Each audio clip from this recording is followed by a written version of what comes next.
Hey, Hen. Yep.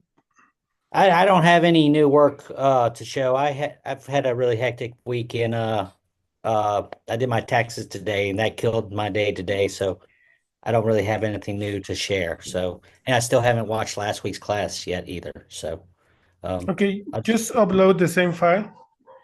okay, So, thank you. because probably already got entangled with all my other files. So, Tom is not coming, but he sent his file. So, I will take it into account as well.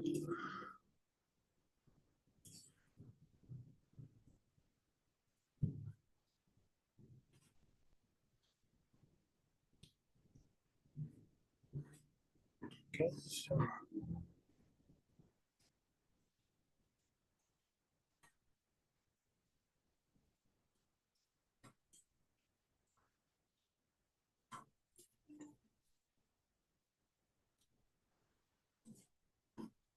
good. Let me start sharing screen.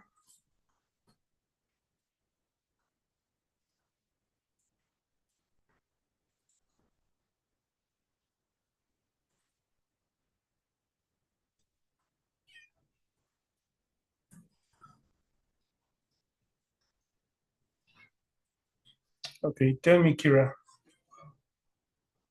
how you feel?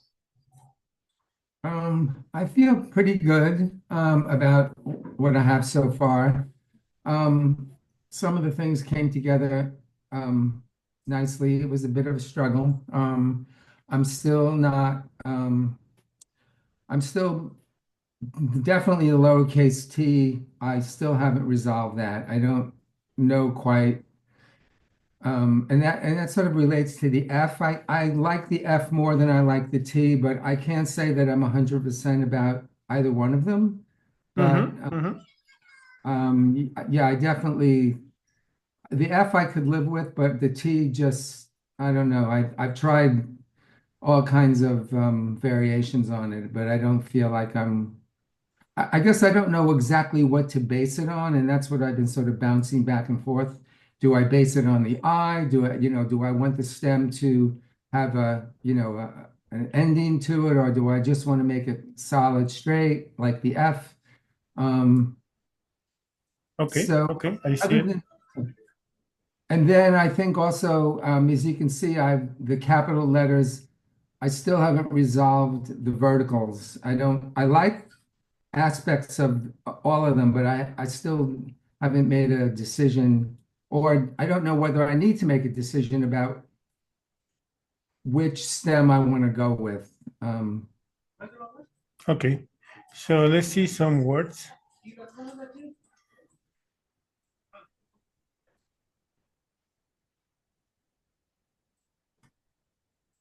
And that little dingbat, obviously, it shouldn't be included in there. That little creature at the end there. Um, Okay, so it has a nice rhythm. I would say that spacing is a bit inconsistent. for sure. I How, didn't really spend too much time on that, obviously. Yes. yeah, remember that spacing is part of the design. So what it, I would say is inconsistent and a bit tight, but Mhm. not too bad. I mean, you are really close. So I will use my string for spacing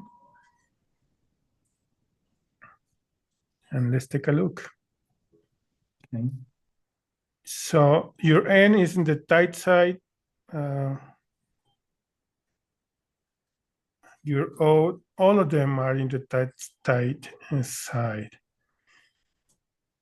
Um, but let's first talk about some design decisions that I think you are taking. This A, very nice. B, very nice. I mean, now I'm comparing here in the Space Center. Space Center has all my attention, right?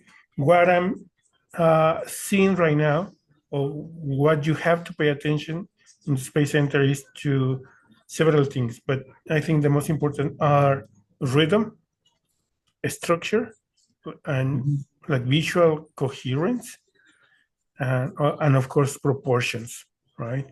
So probably your B is nice, but I have the feeling that it's too squarish in comparison with your O, right? Mhm. Um, Probably you want to do something with that. Probably would you want, uh, but I think it's too squarish. It fits, it's nice, but it's too squarish, right? Because if I see this B, I will expect a different O, right? But I will let you to decide. And the Yeah. same issue will have D, right? Because your E doesn't have that issue, right? It's more rounded. And I would say that this part of letter E in some ways should be similar to letter D, right? Mhm.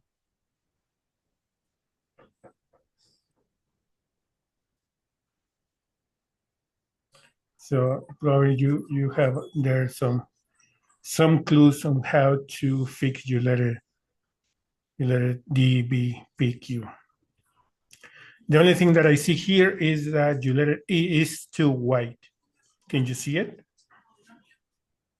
Well, certainly next to the O, I can, yeah. Or next to your N? Oh, yeah, even more so. Yeah. Um, So it feels like this. I think I was really focused on how the E related to the A, and I think I got somewhat mesmerized by that relationship, because I didn't like the way it flowed together. But yeah, I can see that. Even next to the A looks white. So Mhm, stylistically, it's perfect. I think you nail the design, but it's too white, right? mhm, Remember that making typefaces is not about doing individual letters. So your letter can be beautiful, but if it doesn't fit the system, well, you have to change it. And then I think this is really easy to fix. Just make it more narrow. okay. Now, let's see. Let's talk about your letter F. With your letter F and letter T, I think the design is okay, right? Like the design of the same stem. Oh, what's happening here? Oh, yeah, some unresolved points. Yeah, yeah. It's a lot of mess here. Let's keep it like this for now. I think the only problem is that your bar, the horizontal bar, is too small. Mm. For me, that will be the only issue. Oh, Uh, because it feels that doesn't that shy and look immediately is gaining more presence. You letter F, right? Probably the thing that you had to do now is to fix the spacing. mhm, She was colliding. Okay. You letter in G, I have the same feeling that it's a bit squarish. It fits nicely between N and O, but I think you are abusing a bit of the squarishness. Doesn't be the squarishness doesn't have to be everywhere mhm, because uh, your O doesn't have that extreme squarishness. So you have a spectrum that goes from a squarish N to not a squarish O, but it's still a squarish, right? So right. try to navigate in that spectrum in order to decide. Okay. I Mhm, would say this part of your letter is too thin, and you can see it how it breaks and small sizes is almost disappearing. So I think you can fix that.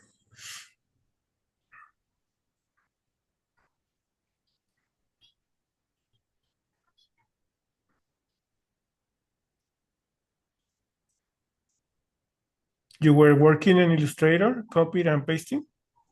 No, actually, I was playing. I just wanted to see what. No, I wasn't actually. That's where that little Hmm, that came from, though. I wanted to see what the process would be. It was more of an experiment, but no. perfect. Uh, Very nice S, pretty clean. And I think now you see the problem here with T, especially if you put it next to F, because both are related, right? mhm. So I think this bar is too small. Yeah, I'm not sure why I was so reluctant to make the crossbar bigger, Uh, but you somehow pulled it out. we, if you, as a people that is around typography in any of their um, expressions, we tend to have an idea of what the structure of a letter form is, right? But then when we see this in big sizes like this, we sometimes are afraid to make things too big, right? And that happen is really common with letters T, F, R, and then with the acrytics is also even more drastic. Some people makes the acrytics this small, right? Mhm. And probably because you see it in this big screen, it looks probably you see it, you see it, but when you see it in small sizes, it doesn't have the same presence. So Yeah. I will encourage you to judge always in the Space Center in small sizes, because whatever you see on the screen, uh, in the big screen, in the glyph screen, could be misleading, right? And I don't know what is this. Looks cool though. Let's talk about your uppercase. So you don't decide how your stems will be, right? That was your. So I have a couple of variations and I haven't made a decision yet. They're looking good, but I think you can see now that O is way too thick in comparison with lowercase. Probably your H will have, no, your H is almost okay. So try to balance your O a bit more. And let's talk about spacing. Now, we're gonna make another exercise about spacing in this file, but this is for everybody. So please be sure that you are spacing in this way. So this could be repetitive or can feel repetitive, but it's really important for us to understand this is key, a key part of our learning experience, right? Especially in these foundations. Spacing is part of the design, right? You cannot go forward with your letters if your space is not already designed, right? So first we have to decide the rhythm. Uh, you can go tight, you can go loose, right? This is tight for me, right? What will look loose? Probably this is already loose, right? So let's say we can also play with the numbers. 150, it feels loose to me. The original was 50, it feels tight. Mhm. What would be a middle ground between 50 and 150? Probably 100, right? And it feels better. What do you feel about it, Kira? I think I do have a tendency to set things tight. So to me, this looks pretty good. So Meaning that it's open enough. if you like tight, please take a look That's into too the tight small though. sizes. That's too tight. Probably if you feel you like tight, and this is for small sizes, I will say, okay, let's go with it. But you can see that here is almost is a bit tight. Yeah. But the original one, it was 50. At small sizes, is really tight. So probably, let's say 120. But these numbers don't mean anything. They are relative, right? So it's 120 now, but now the glyph is not centered between the bounding box, right? Of the side bearings. So I have to optically, you can do this optically, or I encourage you to have the bar glyph, right? So we have done this before. Yes. But I think I didn't make one, but yeah. It's really important to repeat it. So don't worry. So it is my bar glyph. Doesn't matter what it is for now, but it has to be symmetrical, meaning that side bearings have to be the same.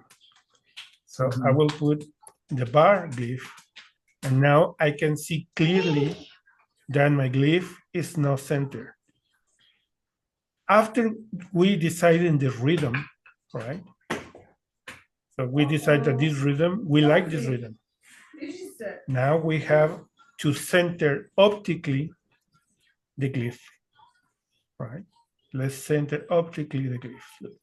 So we say somewhere there. That looks pretty good. Right? So now we can see the numbers is 89 and 80. Usually this side is smaller than this side, right?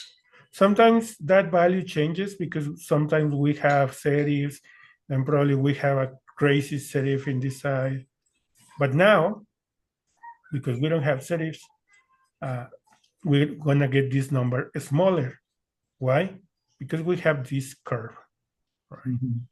And with this curve, we have this extra space that we have to balance. So I think it's pretty good. And for that reason, the values are really close because this is almost straight, right? So 89, 80, I think is perfect.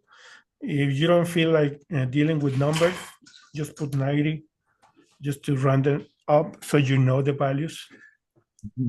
So now we can delete the bar, and now this will be your rhythm, right? So we can jump to letter, let's say to letter M. I will get my proof string, that is this one.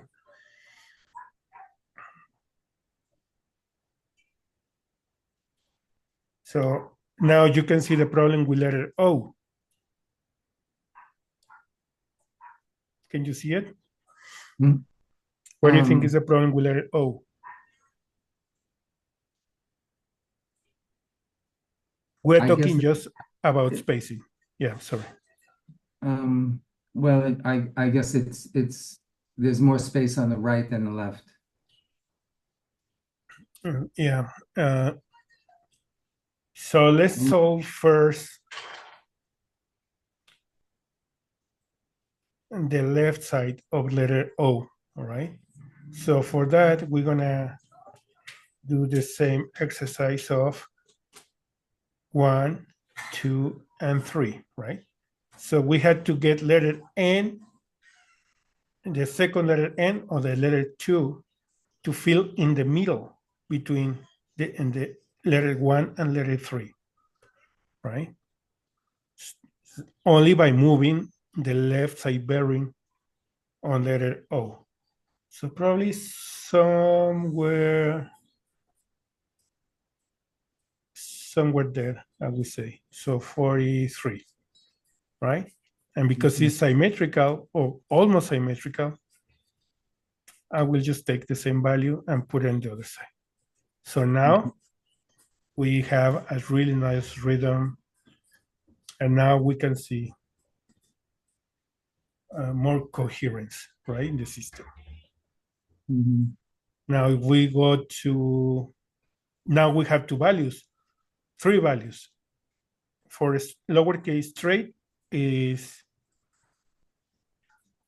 90, and for curves really close to the O will be 43. If we go to letter M, we already solved the spacing for letter M. So we can just type the letter N here.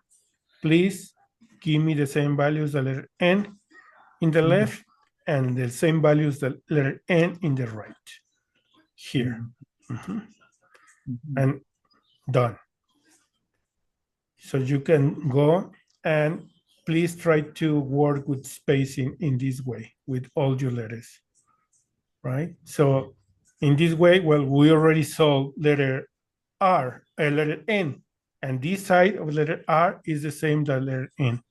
Please put same than N. And the right side, we have to fix it.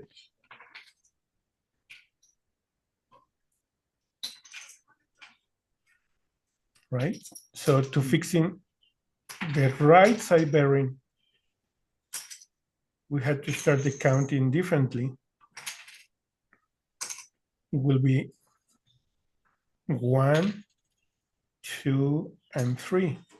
So we have to get second letter in the middle of letter 1 and 3 to fix the right side bearing of letter R. If it's too tight, N, letter 2 will feel too close to letter 1. If it's too loose, letter 2 will feel too close to letter 3. So we have to get it in the middle, like somewhere there, right? If you see this in big sizes, it's gonna feel, everything is gonna feel super loose, right? So please try to have your space center, if you are judging spacing, in small sizes, right? For that reason, display typefaces, or when the typesetter or the designer make like big letters, they track negatively the values. But we have to be in the middle, like for every kind of user. So I think spacing is small is better. Okay. Okay. Yeah. So try to work with spacing and solving proportion issues, and try to see if you can make this be, well, whatever you feel. For me, squarish, but doesn't look actually bad, right? It fits. So I think what's going on for me is that I was going back and forth between the roundness of the O and the squareness of the N. And I kept falling more in sway with the N. So that's something I still need to play with, that balance. Yeah. Yeah. Very nice. Thank you. Thank you. Let's go with Tom.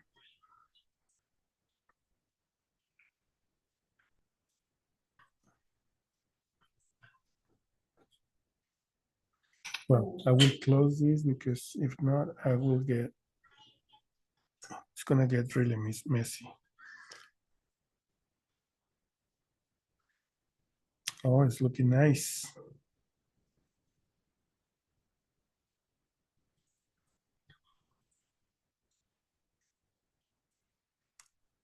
Extensions, watermat.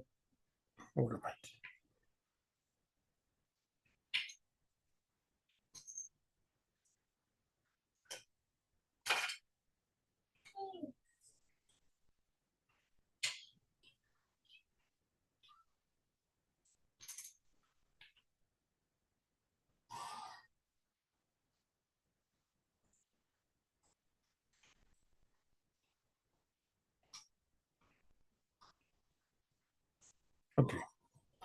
So I think it's looking good, but you have some issues, Tom. Tom is gonna check this in the recording. So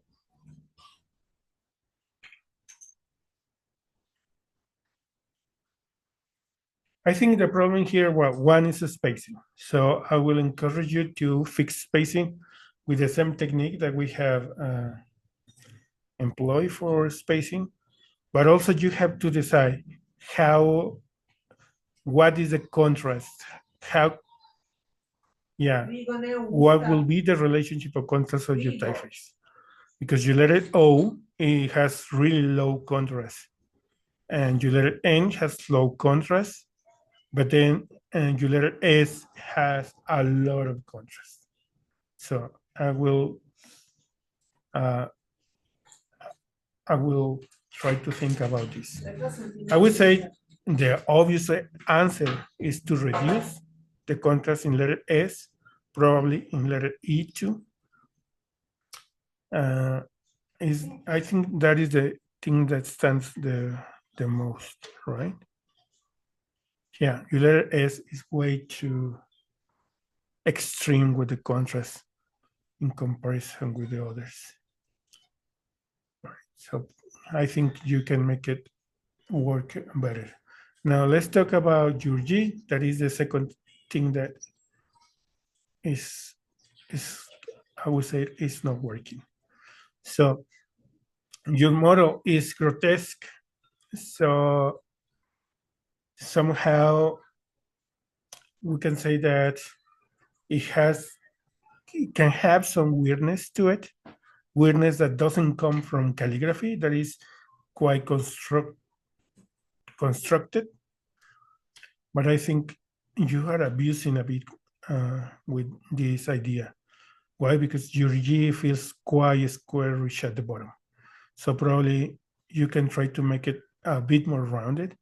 You think about your letter O and your letter E, right? They don't feel this, they don't have any hint of this kind of treatment. Even the round part of your letter G doesn't have it, right? I think you could rethink the design on your letter G. Other than that, I think is looking pretty good. Let's check some things with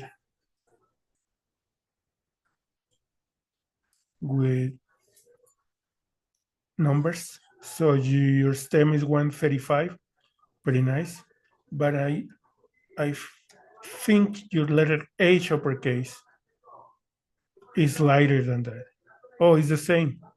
So it's the same, but it feels lighter, right?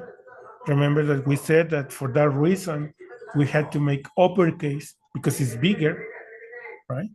Because it's bigger, probably we had to make letters, these letters a bit thicker, right?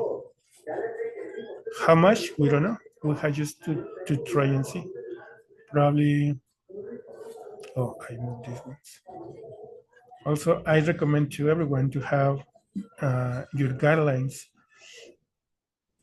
as a measuring tool so you can see immediately. So I think with your uppercase with 140 is nice, right? And probably lower contrast. Nice. So I think your U, M, B, H are really nice. R is a bit wide. Your E and C are wide as well. But your G is way too wide. So try to balance proportions in all your letters. Let's see about F. So your F should have more in common with the hook in letter R, saying that this should be something like this, right?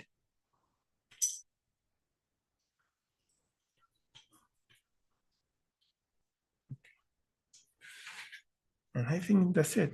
I think the design of you looks pretty clean. The design M looks also pretty clean. Nice job. Okay. I just fixed the letter H, right? So either way, I will save it. So you can have, I didn't get much.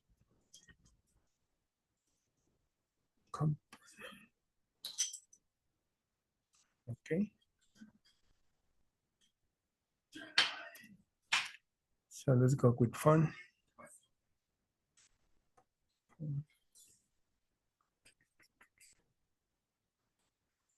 Okay, tell me about it, fun. How you feel about? So I'm still pretty lost. I did a little bit more while you were speaking to other people, but I'm struggling with the G still. So if you would click into the G, I have some like mechanical question about it. Yeah. Okay, it's looking pretty good. Your letter space is too big. My what? So as your letter space, as soon as you yeah. have enough letters to make words, you have to design also your letter space. Oh, I see. Because if not, it's gonna be hard to test. I think somewhere there for now. Okay, tell me. Well, let me just see. It's looking pretty clean, pretty nice. I see some design issues that are quite obvious. For instance, if you have your letter N. My letter N? N. Okay, N. Yeah. N. It looks pretty, looks sharp, dangerous. But then your letter U should be at least the same with the letter U, right? Right. So I will copy and put it in the background so we can see it. So let's say that this should be at least this. Oh. Usually it has to be narrower, tiny bit narrower. But in essence, it's the same width than letter U, right? So now you are forced to change letter M, right? But something that I see, let me take back to letter U because I'm not sure what is happening. So it's 227 in the counter shape in width. Let's write NO. Probably your O is also wide or your N is narrow. What do you think is the problem? I think my O looks a little wide. Because if I see your M, usually the counters of your M should be narrower than your N. Okay, right? counter would be And narrower. they are the same. Oh, I they're all mean, the same. but the first one is 187. The second one is 203. Right? So why you decide to do that? I think I was just being careless. Let's say that you are doing this. Yeah. All right? Yeah. So try to fix that. So your O can be narrow, yes, a tiny bit narrow. Let's see what else. You letter H, 107, perfect. So these are just technical issues. Let's change this for my spacing string. Probably you letter A is a bit wide in comparison with letter N. So probably you had to fix it too. Mm-hmm. You letter B, it will be wide too. Mm. I think all your letters will be wide. Probably you can change N. Change then, N to make it wider. Yeah, because all your letters are wider than N. Mm. All of them. Mm-hmm. All of them. Yeah, all of them are wider than N. I see. So N should be wider than. Yeah. Okay. So what is the issue with letter G? My issue with letter G is you see the triangle thing in the, and I don't know what that is. This? Yeah. Just double click on it. Ah. It was an issue. If you double click on it, it will do this. Yes. I But don't want that. sometimes it gets crazy RoboFont. So leave it like this. Okay. So tell me about G. So my G, I am still so confused. It just looks really off. I mean, one, the standard is still really long. I'm not sure why it's so long. I want to bring it up a little bit, but then it would look awkward because the top is so big. Yeah. I think Should I make it a double story? you can do a double story, but I think you are closer to fix it as it is. Make a what? To fix it as it is. Oh, really? Yeah. So you have the answer probably here. Oh, yes. For look at the top of it. Oh, Right? you're right. Oh, Let's do it together. wow. So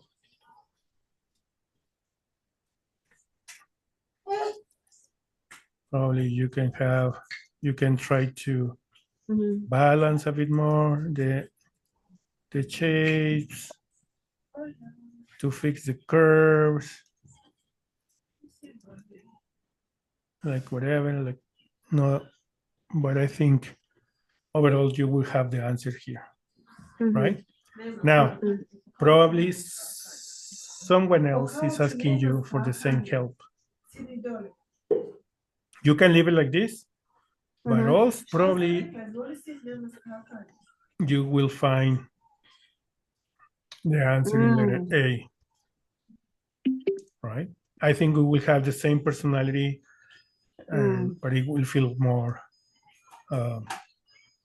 balanced. Also, usually this is a longer serif, right? Because it's carrying with all this weight.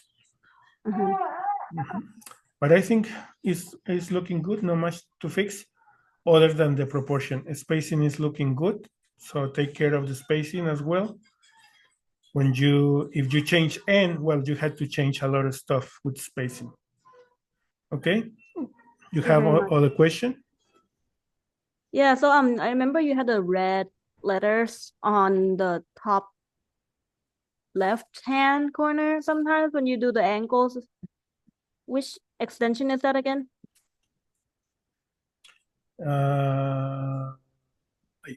Sorry, is overlay UFOs? Overlay UFO. All right, thank you very much. Yep. So I just modify letter N. Let me just save the file.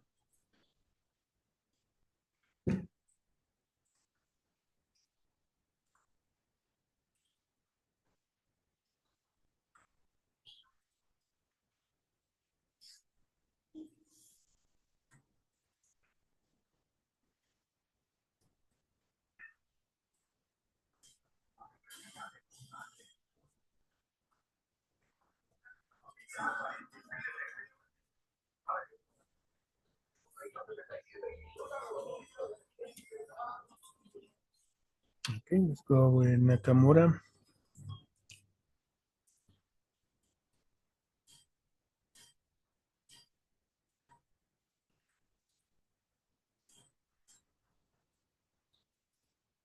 Okay, let me just make some words. Tell me about it, Nakamura. Hi. I've modified some grid spacing, shape, and height. So, for example, previous version the file was cap height was too high, so that I lowered the cap height and tightened the spacing a little. And I have a question about some grids that contains diagonal blocks, such Mhm. as V and X. Y. Looks more blocks and Okay. Okay, let's. It's looking. Is it better? I still see some spacing issues, but they are minor. I see problems with your uppercase. So let's talk about proportions with your uppercase. So your proportions are not that classic, but somehow they remind or they have certain closeness with classical proportions. So you have to think about it or decide before changing something. Are your capital or your uppercase more classical or more modern? I'd like to more modern. Okay. So if your idea of uppercase is that they are more modern, so your H and your N should be more similar in proportion. Not the same, of course, because your H is bigger. Because now the suggestion that I have with your H and your N is that you want to have classical proportion uppercase, right? But then when I see your letter R is too classical. It's classical, completely classical, right? So in a modern proportion, you will have your letter H, right? And then your letter R will be of narrow, the letter H, but it will be more similar in proportion, right? Now you have classical proportions where letter H is almost a square, right? And letter R, it feels like this and then like this. This is classic, this is classical. This is classical and this is modern. Remember our class on capitals? Now, I will say, okay, so far these two letters are classical. Let's judge letter E. Oh my God, it's too wide, right? So if you are following classical proportions, well, your letter E will be in the narrow side. If you are looking for modern proportions, your E should be narrow, but not as narrow, right? Like somewhere here. So this looks more modern. This is classical. This is more classical, right? So think about it.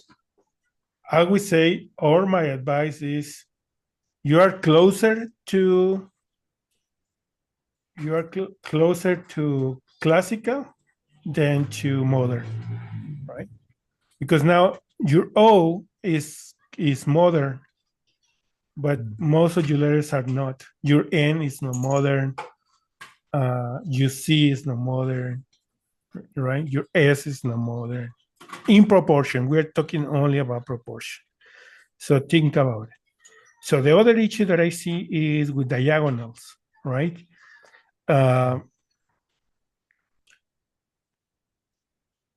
Sometimes it's really hard to get diagonals right. So you have your average weight in your stems, right? I would like to put some stems and then put your letter A and then more stems. So please, you or anyone in the class, please tell me, is the diagonal the same weight, optical weight, than the stems that are behind? Heavy. It's a bit heavier, right? And then let's try to analyze the measurements. 70, and here is almost 70, 65 at the bottom, at the top, almost 75 at the bottom, and the top 65, at the bottom 75. So that is complicated, because when we are here, it's hard to know how heavy it should be, right? So there is no rule for that. Everything is mostly optical. So the thing that I like to do first is to have these parallel, the diagonals, to have them to be parallel. So 79. So now I'm checking this intersection of the guidelines is 80, and now is 80 here, more or less. So now I'm getting 75 of thickness perpendicular with these lines that I did with the measuring tool. Is 75 and 76. Let's make it 75. All of them are almost 75. I would say fairly parallel, right? But now you see that it feels thick, right? It feels heavier. So in the same way that we space, we had to go like this is too thin, right? Probably somewhere there. What do you think?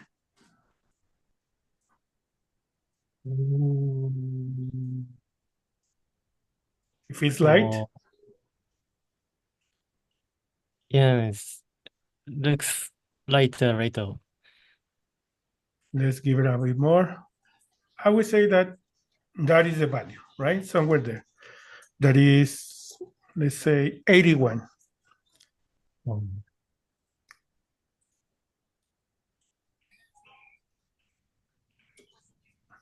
But in reality, this value, nothing has to do with the value of a stem, right? It has to be strictly optical. So it's really hard to design diagonal for that reason. Because it's not that we are using a tool that will make the same stems, right? Because it will be easier. You can just have the same measurement here than in your stems. In your stems is, let's check your stems, 72. And now it's 74, right? Probably it's even thicker.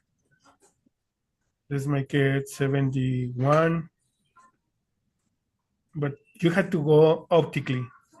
Now, let's say that this is the value that we're expecting. But you have contrast, and all your letters have contrast. And now it feels a bit monolinear. So probably this should be a bit thinner, like somewhere there, right? Now you have contrast. But again, your letter A, you compare with your letter N. Your letter A feels wide, big, right? And that is okay, it's beautiful. But that is telling me that you are picking classical proportions, right? So we can compare this and put it with letter H, and the proportion is perfect, right? It's a bit wider than letter H, but this is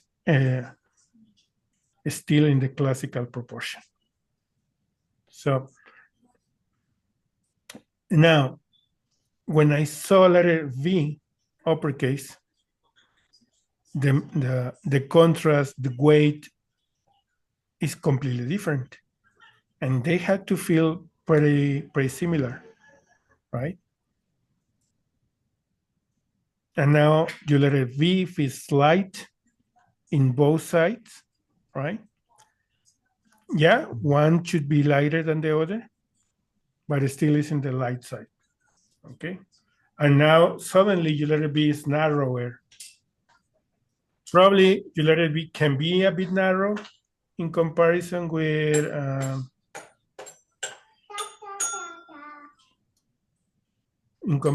your letter A. But I think this is too much, right? This is too much. Okay, so try to fix first, try to decide proportions, and then please tell me what is your decision, and then we can judge from there. What do you think? Okay. So A and V, width of A and V is completely same. Say it again. Glyph A and V, width is completely same. They should be pretty similar. I think Yeah. you have really a good idea of how to construct letters. This is really nice that this apex in letter B is narrower than letter A. That is a really good decision, right? But they should be similar in weight, right? I think now you had to fix the proportions of both. Well, if you want to be this more classical, well, you had to make a V wider, right? And fix the thickness. So I think in your case, you had to decide first what model to follow, right? Because your uppercase are not modern at all, right? Okay.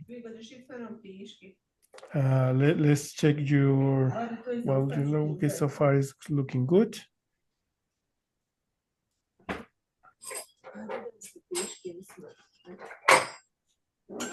Mhm.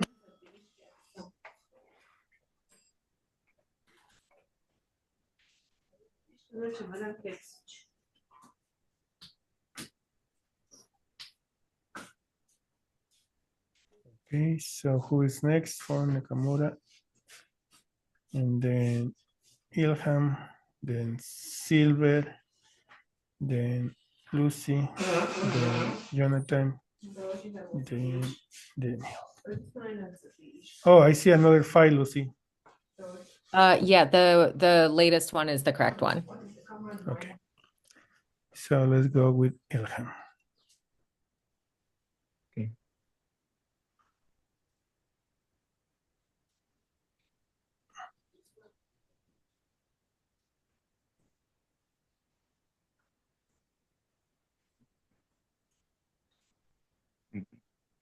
Okay, tell me about it. How you feel?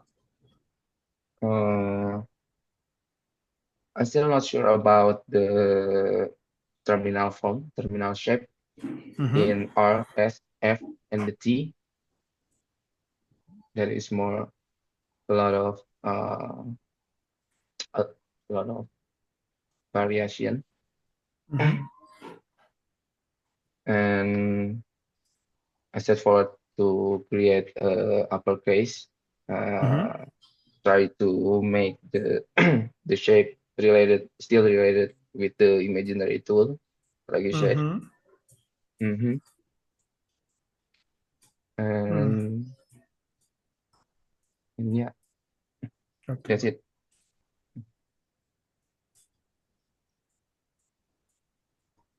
Oh, Okay. and also the shape of the letter U is not. I'm still feel shorter in letter U, lowercase. Mm-hmm. Let me think. For me, it's not clear what is happening in some letters. Like, let's say that you letter N, you letter A, the O have a really clear statement, right? But then when I see you letter E, uppercase, I'm not sure if, oh, you letter E, you letter N, especially in your uppercase, I think that is not, well, I don't see the idea reflected.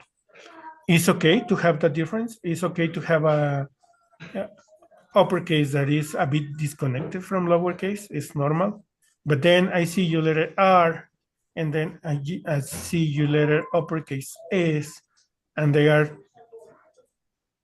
a bit much, right? If you compare it with your uppercase E, right? Can you see the jump? So E is Yeah, completely Roman, and then your yeah, S is it has these top and bottom gestures that yeah, I don't see them anywhere. So yeah. for your lowercase, probably you should consider to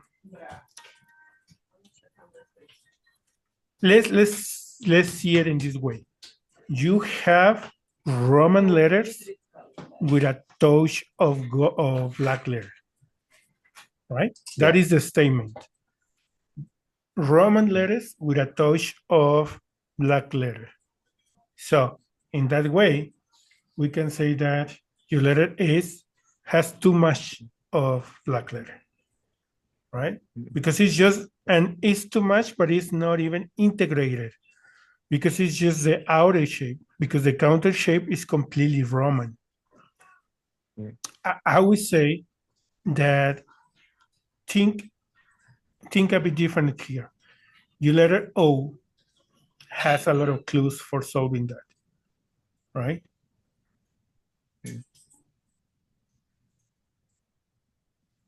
So you can even take it like this, like Okay. completely black letter, or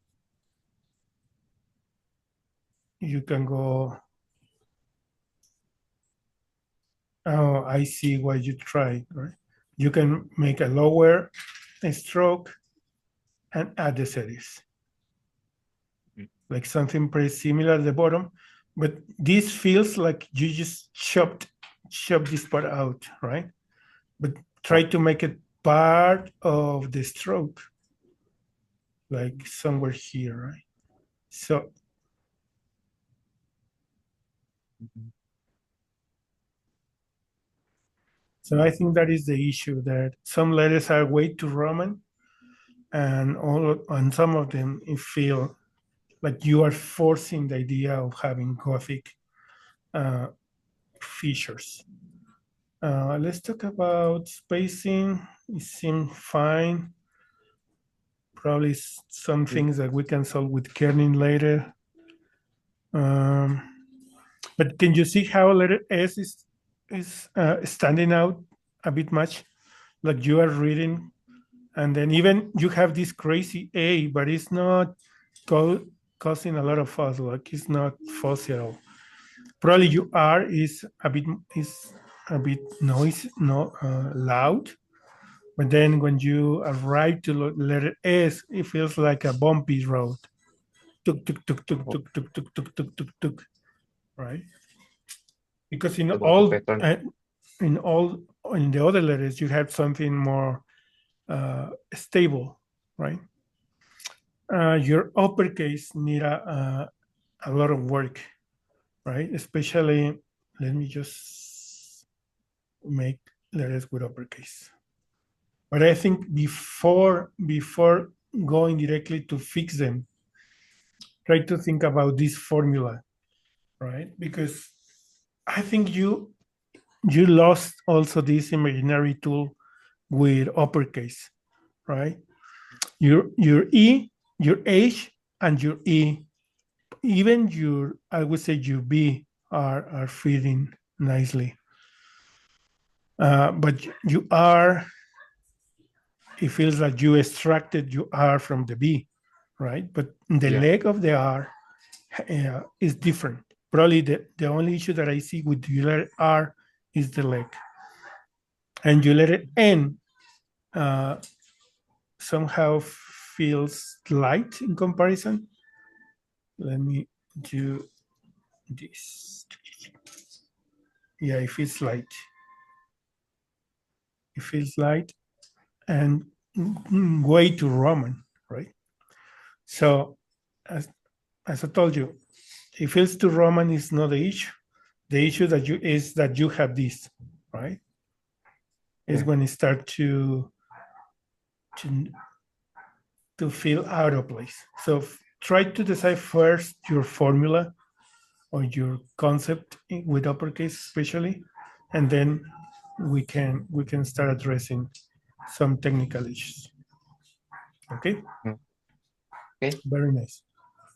I mean, Thank you. Great. we are really judgy here, but it's really great work, the one that you're doing. We are just trying to keep it like consistent. Okay. Yeah. Okay. Who is next? Silver. So Silver, probably some stuff that I will tell you today. I don't know if you check the recording. I did check the one. Can you hear me? Yep, yep. I did check the one with your comments, the additional comments one. And Okay. I think the only one I really worked on was the letter N, and I just kind of equalized my stem weights Okay, okay. but I don't looking at it now, I don't like it. It looks too round on the top of the counter. Okay. It looks the proportion and the difference looks better between these two. Let's see it technically. Let me just okay. Same, I will recommend you to have a guideline here as a ruler. 132, 132, perfect. Also, I will recommend you to have this as a open corner so you Okay, can work with this. very good. Thank you. Yeah, it feels too Round. yeah. Probably you can. I don't think roundness is the issue here. Hmm. Hmm. You can probably take a bit of mass from here. But yeah, I think this is a proportion to work with. In spite of Okay. if you are not comfortable with the design, I mean, at the end you can add stuff, right? Like I don't know, I don't feel comfortable with this. I will make it uh, concave or whatever. That Hmm. doesn't matter. Those Okay. details can be added at the end. I have a Uh, question. Is there a uh-huh. easy way to equalize the stem weights besides just moving them little by little until you happen to accidentally get them to match? No, no. For that reason, we start deciding this, right? With your All right. N, you say well 132, and then you go to O and say, well, this is 109, so it's too light. So you Hmm. had to fix it Yeah. in order to be compatible. And then you go to your letter uppercase H, and it's 139. Oh, it's heavier, but it's nice. It feels nice here. Makes sense. And now 139 is the value. And then you I have have a to letter, I don't know, E is 144. Well, you had to make it 139, right? yeah, It is manual labor here. Yep, yeah, tell me. yeah. I feel like I had a question, but I just I just lost it. Oh, I didn't get to really work on any round characters aside from the top of that N, but the round characters, should that at the fattest part of the round, should it be wider than your Yeah, stroke, or yeah, it should? Okay, yeah, thank you. yeah, yeah. Just a little bit. It, you had to make it, of course, optically, but most of the times, optically, you land into a bigger number, right? Okay, thank you. Yeah, it's normal. So I think having this N, you can even mark it as green. And this H, also good. Try to equalize all the Okay, measurements, right? I, I will. Uh, and also you have the task to fix this too, because from there you will have the dimensions and the rest of the hints. We can call them hints, right? Like the size or the width of the stems and the strokes, right?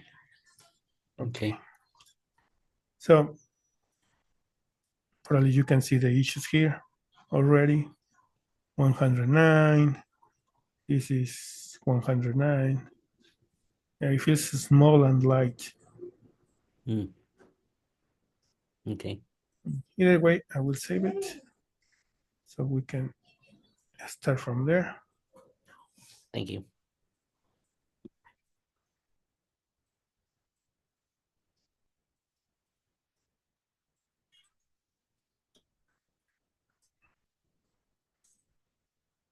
Now let's go with Lucy.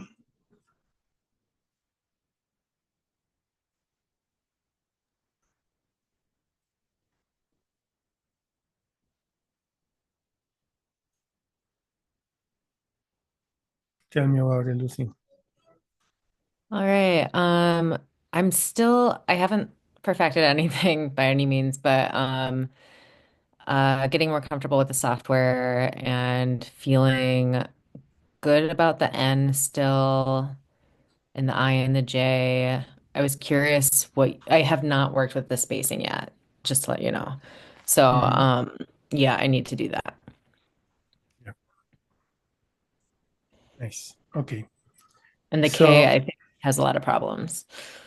yeah, uh, I think with your letter K, this is the lowercase k, right?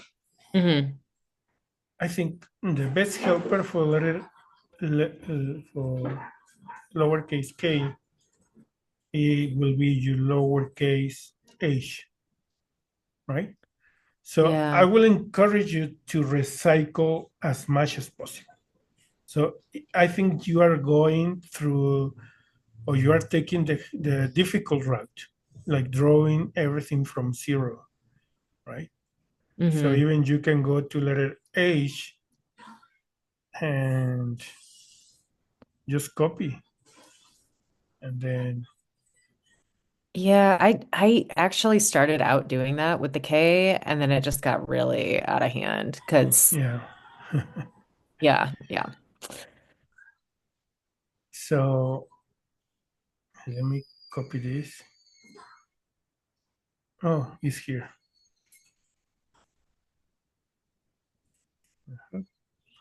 Let me bring letter H here.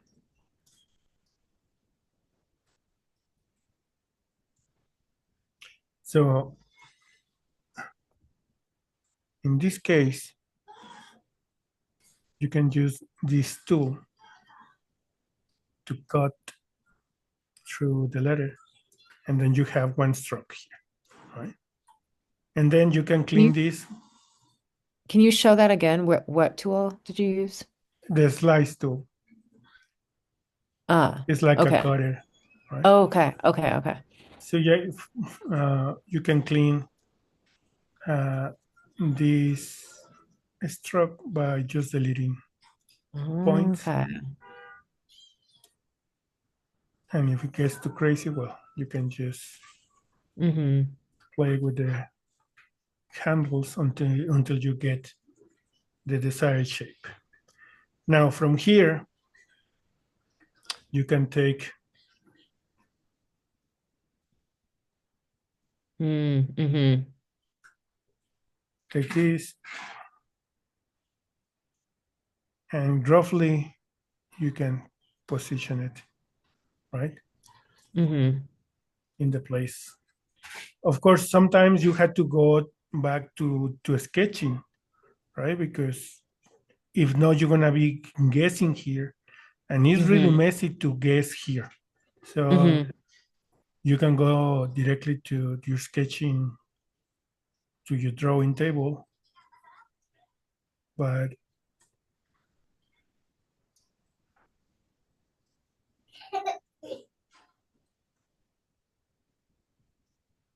when this happens means that uh,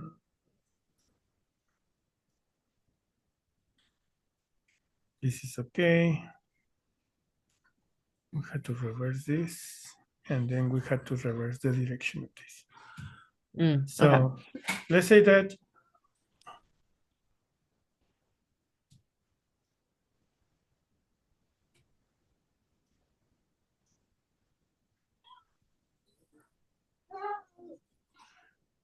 from here, we have the basic information, right? You have a stroke.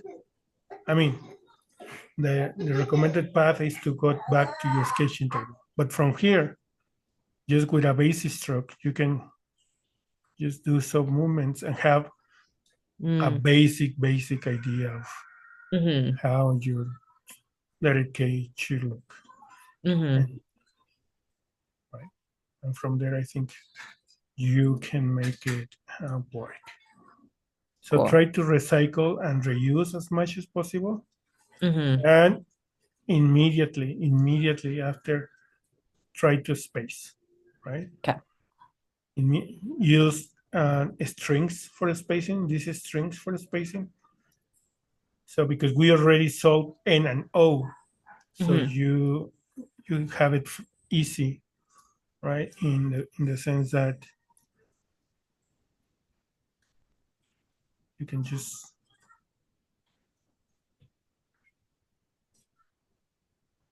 adjust spacing here accordingly, right? Mm-hmm. Okay. And I think is the issue with most of your letters that they don't feel that they belong, right? Like you can see the stem here in your letter B. And again, if we go to letter B, the answer in your letter B is also in your letter H, Mm. right? So Mm-hmm. don't think that your letter B is a stick and a bow, right? Especially with you, that your letter N has this nature. Mm-hmm. So you had to be closer to writing. So your letter B probably should be something like this, right? Okay. And Mm-hmm. your letter H is already like that. So probably it will be just easier to take the same shape, the letter H, and just connect at the bottom, Okay. right? Okay. And of Mm-hmm. course, delete this. So Right. try to give it another pass in the rest of the class, Okay. thinking in recycle and trace over. Like you are really close in your letter P, Mm-hmm. but your letter P also should be connected to your letter H or your letter N. It's not a stick and a bow. No. Mm. So if Oh, okay. it, your letter P is here, right? In your letter H or your letter N. Okay. Okay. So That could give you a good idea.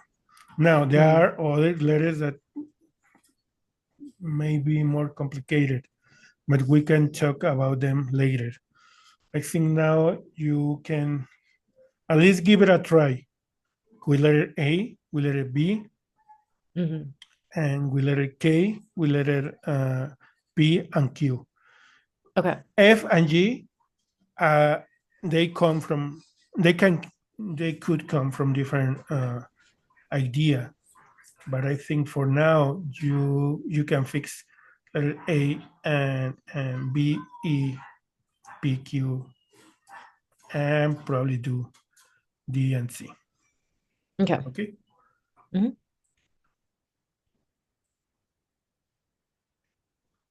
And don't leave spacing after, because if not, there's no way to prove.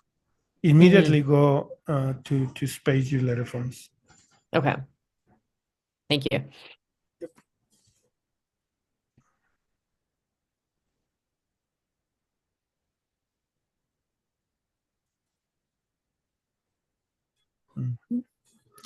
Now this is Jonathan.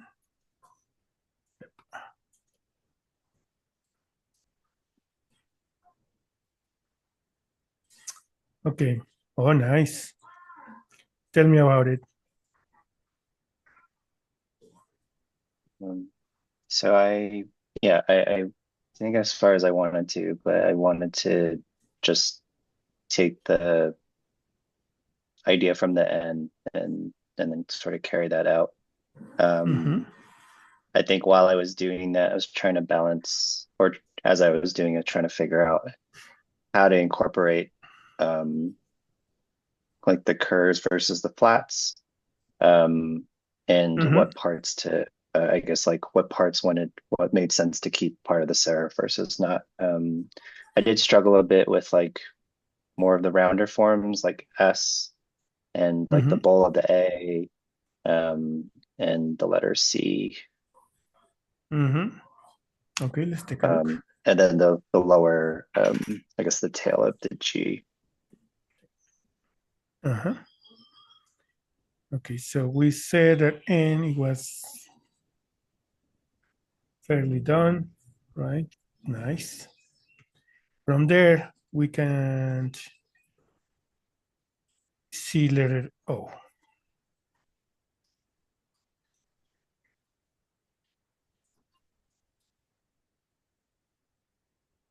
Okay. I think the main issue with your curves, in general, your curves are too thick. And I think you can see it here. All your curves are too thick, way too thick, right? Yeah. Of course, if we take the measurements, your stem is 75, and here your stem is almost double, right? 107. So, and this is also for everyone. The best way to make letter O is on top of letter N. For that reason, we start with letter N. So let me copy and leave it and leave this. Oh, this looks better.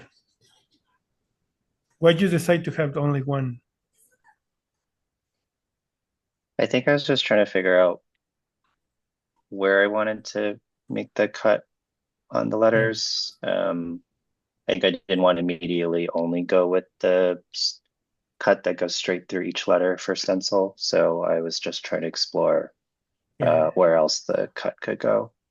With stencils, it is common to try to find new ways to make the cut. And I think that is not the issue. The issue is that with the stencils, we had to find a balance between whites and blacks, right? So now your letter O is too black in comparison with your letter N, because you have two entries of light in your letter N, right? So usually you will look for a balance in mass, right? In general, but with the stencils, it's more noticeable because you have fragments and you are expecting sometimes a similar amount of fragments or same amount of light and darkness balance. So for that reason, despite of the cuts being in the place they are, I think this letter O seems more related, right? Okay. I will just take it for now. And you can change it if you don't like it. But let's try to think about metrics, right? And numbers. If your stem optically is too thick, either way, so you don't have a exit from there. You had to make it lighter. So let's say that is 75. If we apply numbers, probably shouldn't be thicker than oh thicker than 80, right? But that doesn't matter. Okay. It has to be optical. So this is the same. And then we had to navigate until it feels the same thickness that letter N. I would say somewhere there, right? And it's 76. Right. 76, 77 is okay. I will delete this part for now.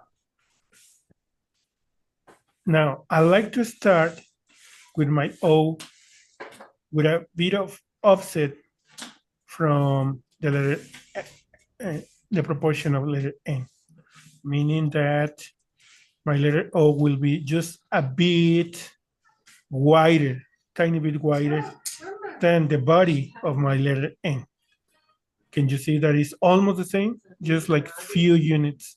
That is my starting point, right? Mm-hmm. So I like to type several N's, some O's, some N's, some O's until I get what I look for. Now, what can you tell me now? Well, it feels too narrow, right? Right. So we can start making it wider. Some units, wider.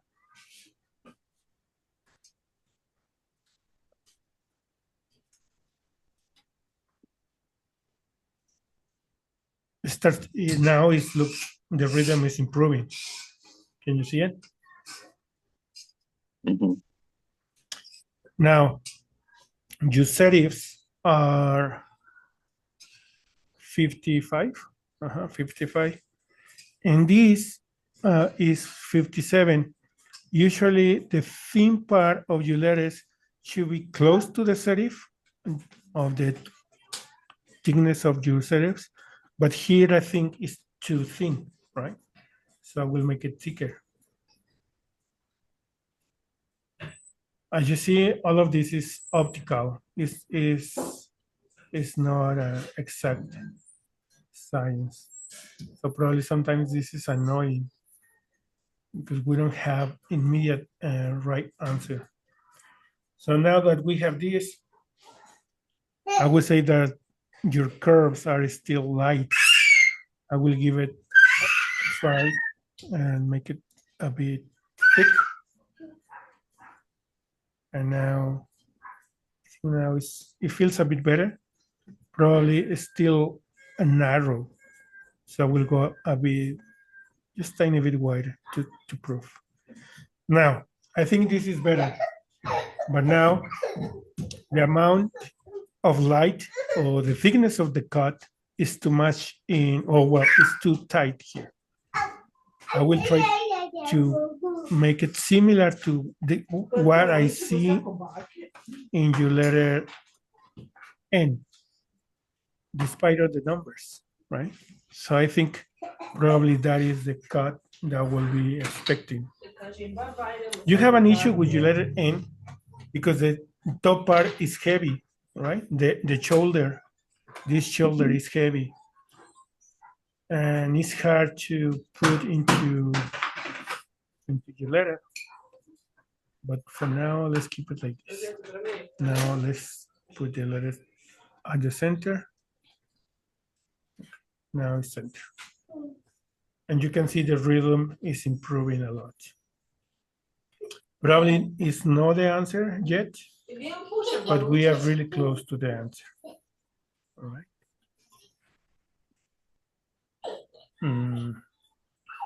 Let's try make it. No, wider is not the answer. Well, let's just. What's the measurement on the shoulder? How wide is it there? Is 90, 89. 89. So it's hard to put. So you're gonna have some dissonance here. So sometimes you cannot avoid it. But I think from here you will have a good idea of how to solve other letters with curves like letter C. If I put my spacing string, you can see that now that we fixed letter O, letter C is standing out a lot more, right? And Yes, too heavy. it's asking you for a cut, another cut. Probably now or right now, that is a problem with our letter O, that the cut is not where you want it, right? Probably you can cut here and so, but the proportion and the weight, I think, of your letter O is now solved. For that reason, I told you in the some classes ago that the first thing to solve is the letter form. The cuts can come later. But I think M, L, H, I, U, R, they look pretty good. Now the task that you had to work with is, or your task ahead is to fix especially letter B, C, E, right? And A. Okay. Now that you have letter O closer, it's not done. So even I will put it orange. But I think this had to be solved before going and fix something else, right? Because Okay. if you don't fix this, it's gonna be hard to fix letter S, right? All right. Think about the amount of how many cuts or of the overall wideness that the cuts are bringing to the letter, and that will make you think about where and how to put the cuts in letter S, because now letter S doesn't look stencil at all. Okay. Should I fix the shoulder of the N? You said Probably. that it's a little thick, so I should thin it Probably. out a bit. Okay. Yeah, it's a good idea too. Thank you. Very nice. So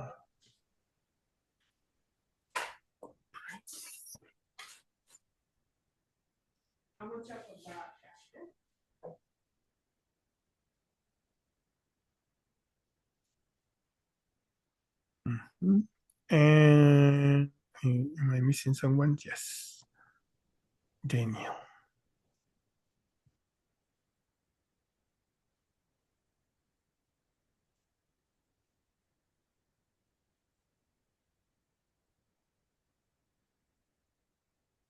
Okay, looking good. Tell me about it.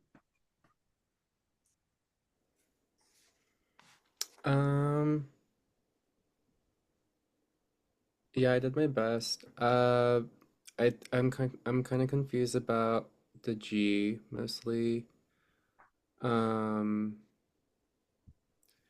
and I guess like the F and the T, I kind of felt like I was guessing my way through, and the S as well. Um, I ended up changing the E to be like um the reference I was trying to do. But I might go back and be like, maybe it feels too old school and change it back. But I'm just Okay. trying it out. So it's looking fairly consistent. Now let's take a deeper look. I think some of the issues are spacing. It's spacing, Okay. right? So I think you have to address that. Let's say the letter N is a character that is defined already. It looks fine to me. Now, if we think in letter O, what can you tell me letter O regarding spacing? It feels quite tight, no? Yeah. So I think the first task is to space letter O. Well, let's leave it as it is. And again, let's repeat our technique for spacing. So we have letter 1, letter 2, and letter 3. So we had to make letter 2 appear at the center between 1 and 3, right? Okay. So we had to move the values in the left side bearing of letter O. So probably somewhere there is the value that we expect, because now the second letter feels in the middle between N and O, right? And the rest is easy because letter O is quite symmetrical, so I will give it the same value. And now it's better, right? Immediately the rhythm improves. So try to practice that technique, and let's see other glyphs. So M, also M is like N, so you can just give it the same values that the N, right? Okay. L looks pretty. So again, think about 1, 2, and 3. So you had to make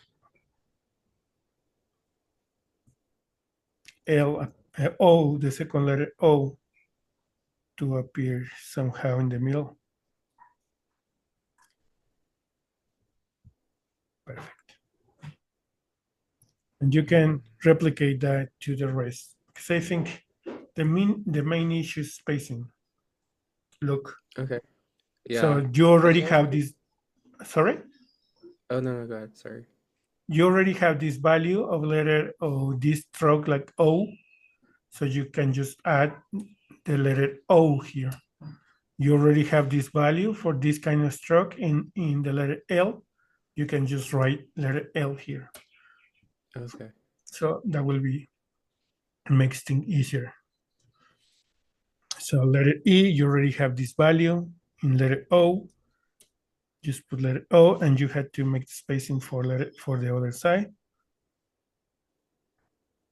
So now you can just move around the values until it feels right. And I think that is making this a ton better.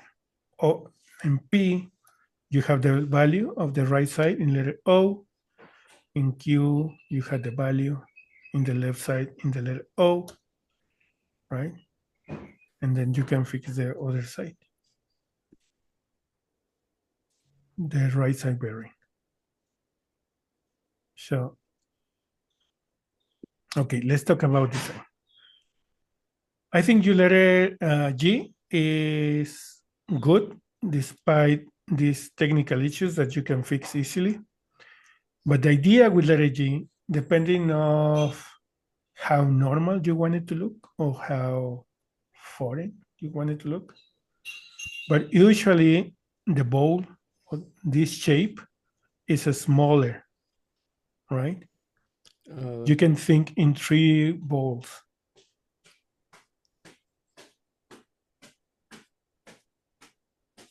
This is like a fairly nice distributed shape, right? So this will be the ball, the spine, and the tail, right? Now, there are other kind of designs like Danish G, that is like this, right?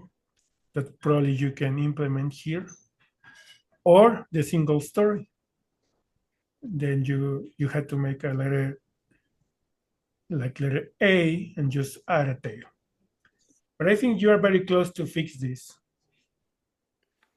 So in this Yeah. case, this is a spine, because now the idea that you are giving me is that you have a ball and then another ball and then a connected neck, right? But Yeah. it's not like that. It's a spine and then it's a tail. Nice. Oh, I see. Okay. And before doing and more, please check spacing of everything. And you can type this into your Space Center. And when you see diagonal question mark, the letter that you have selected will appear. So in that way, you will be sure that you have to check all single letters. Letter S has the same issue, right? This this part is the thick part. Okay. Okay.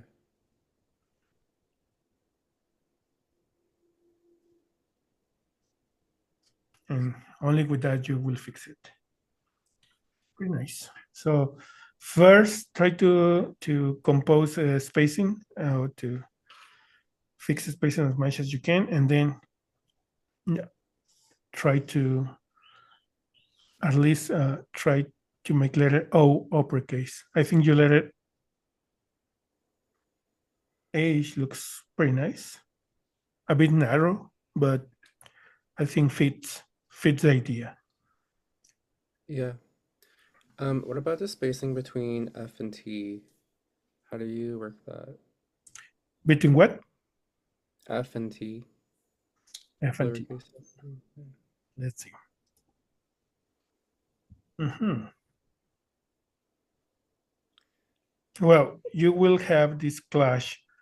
The thing, one technique to avoid it, and it's pretty common, and probably you will see it.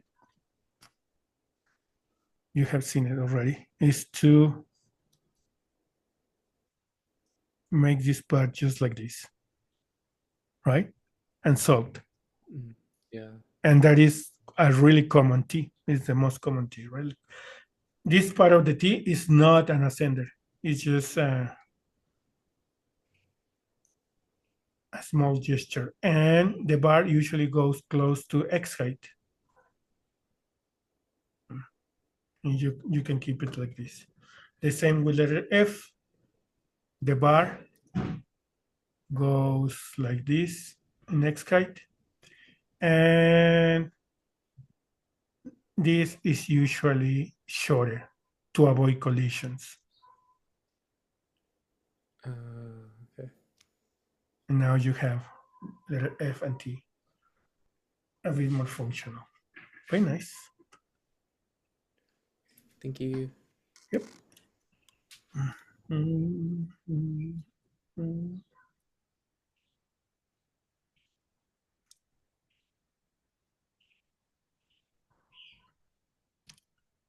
Do we have another project? I think that's it, right? Very nice. So let's take a 10 minutes break and let's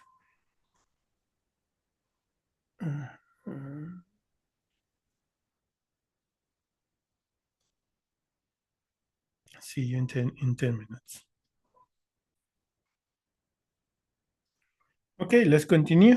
So it's time to solve any question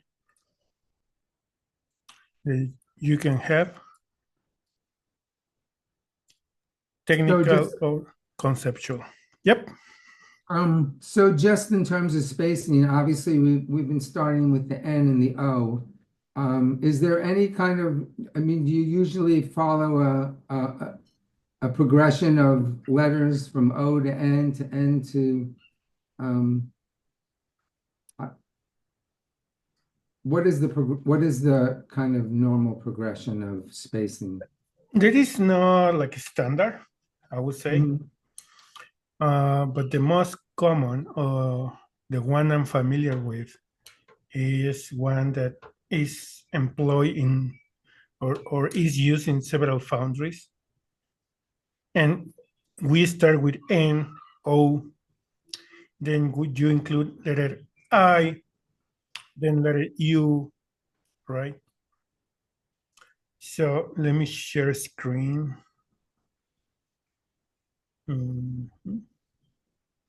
So you can see it in my space center. I have prepared, I got those strings prepared. So when I say strings are these, is this text, right? So I start with this, that is just N and O's, right? And then I jump to this, N-E, N-I-U. So I had to make the letter I and letter U. And then if I have any issue, I will compare it again with N and O. Why?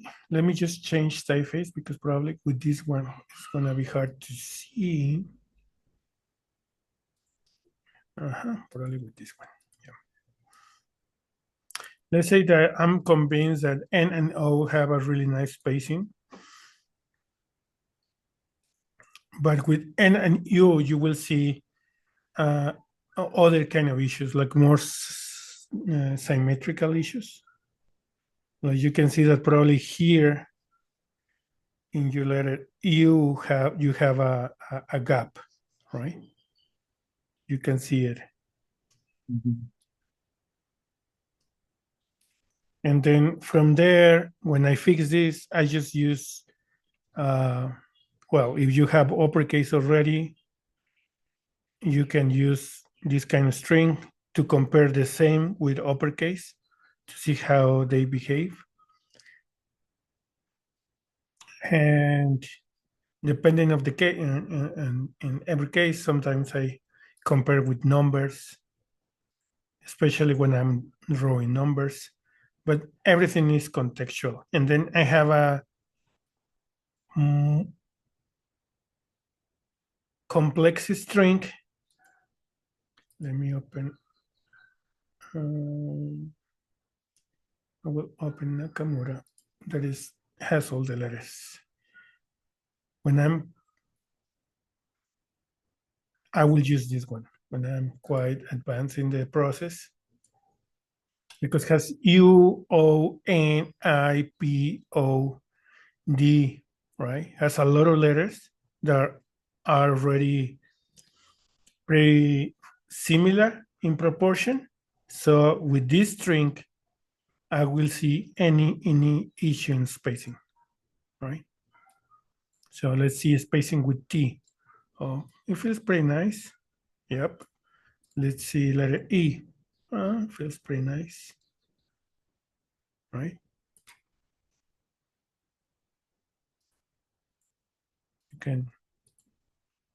I can share with you these strings, and I can tell you how to. You can go to this Space Center. So I went to Preferences, Space Center, Input Text. And you can put there the strings. So you can have them automatically every time you open raw font. So this is the most common. So you just add with this the string that you want, right? And then I can copy that string to the chat.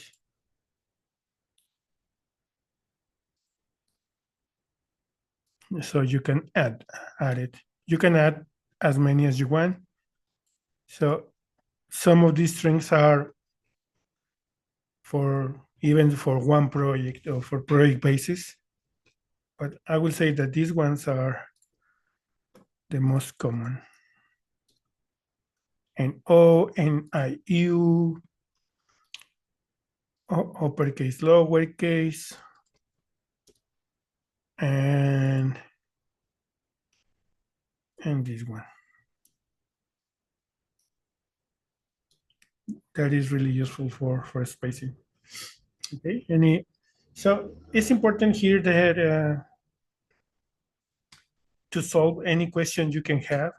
So it doesn't matter if you feel that it's a bit silly or it's out of place, but I think it's important to address every question, or if you feel stuck, we can talk about it because we only have 2 classes ahead, right? So usually I do office hours at the end of, during these 2 classes. One office hour for advanced students, the ones that are already building the typeface, that they pass the control phase, and an office hours for those ones that feel that are struggling in the control phase. When I say control phase, is that we are still defining N, O, Hamburger fonts, and we are still designing 1, 2 uppercases, right? So we're going to have 1 office hours for those students and 1 office hour for the students that are a bit more advanced. But either way, I think the more questions we can share here, we want to learn the most. So, you have any other question, comment? Yep. I've got one. How do you get a glyph from another letter and superimpose it on top of another letter? Okay, let me share screen. That is an extension. Okay. Oh, it's an extension called overlay Is that UFO. okay? Thank you. So let's say that you have here, this is overlay UFO, and you can put a How do you letter. open up that window? You have to download the extension and you will have the option here. Okay, thank you. And then you can put probably another letter ahead and one before. Also, you can see the strokes. Thank you. And change the color in case you get annoyed. Nice. Any other question? Technical, conceptual, spiritual? No, those no. But anything I can help you. This is, I guess, a conceptual question. I've been conscious of during this whole process of not wanting to look at other typefaces.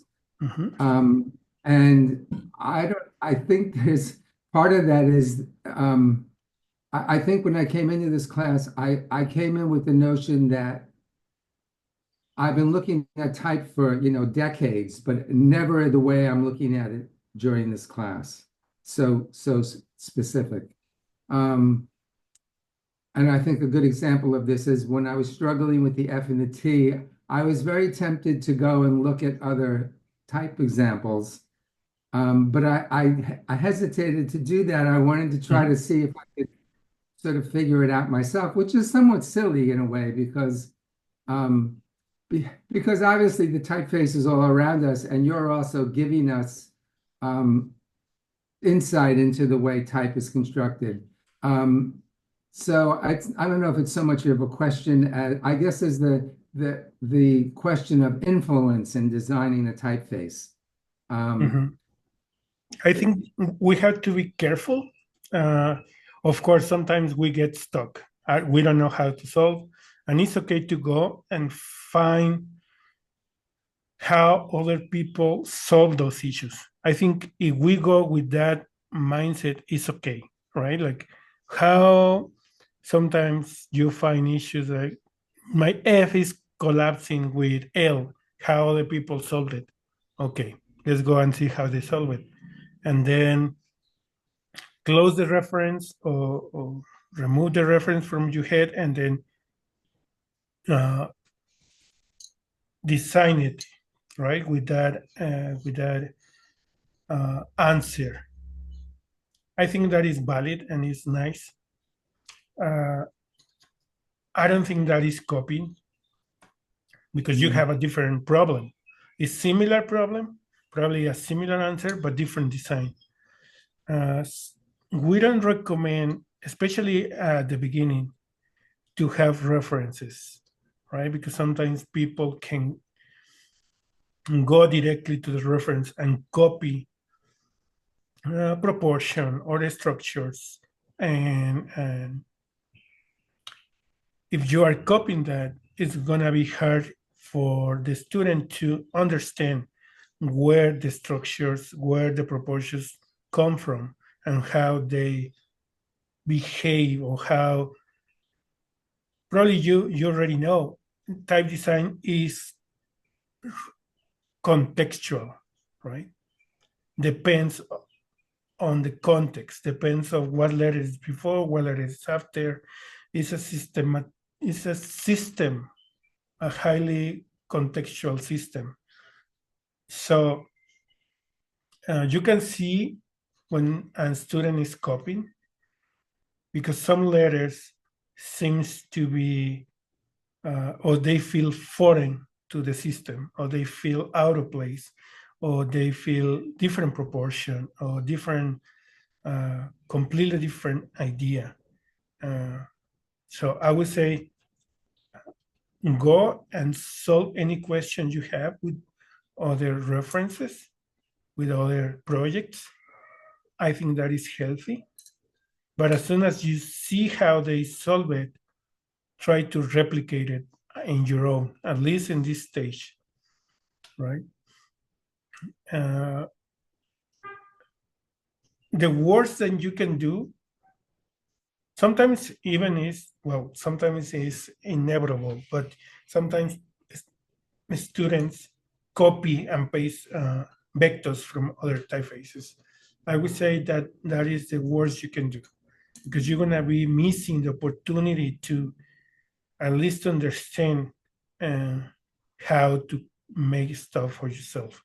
And in type design is the learning curve is really long, and probably sometimes you will be experiencing the frustration of feeling that you are not doing anything better, right? But that is normal. That is normal. So the main goal of this class is precisely that, to tell you that this is a long journey, probably sometimes quite slow, but also is really rich in knowledge. And even if you are not ending up as a type designer, you will be better designer or better graphic designer, right? Because you will start seeing shapes in a different way. So I would say, don't, if you feel stuck or you feel that you don't know how, just ask, right? And if there is no time, uh, just keep practicing. I mean, it's a bit cold, probably the words that I'm saying, they can come a bit cold, but it's the reality. Uh, type design is it's not difficult, but it's a lot of it needs a lot of work. Is the thing that I want to say. that is not immediate, right? So even when you see apps that tell you, oh, make your typeface super easy, just scan them, scan the letters and put them here. Well, even then you have to do it, right? One letter at a time, you have to do it. So there is of course shortcuts, but in this case, we are trying to avoid them so you can take home like more no, like more foundations or more solid foundations back to your daily practice, right?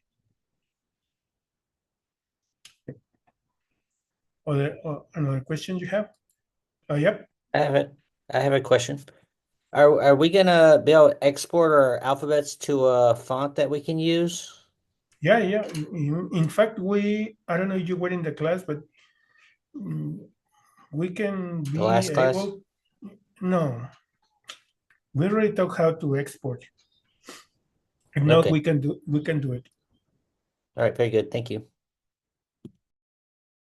Sorry. Salute. Thank you. So the class, the keynote goes some way into that area, all right? So if you don't have any other question or technical issue, let me start with the keynote.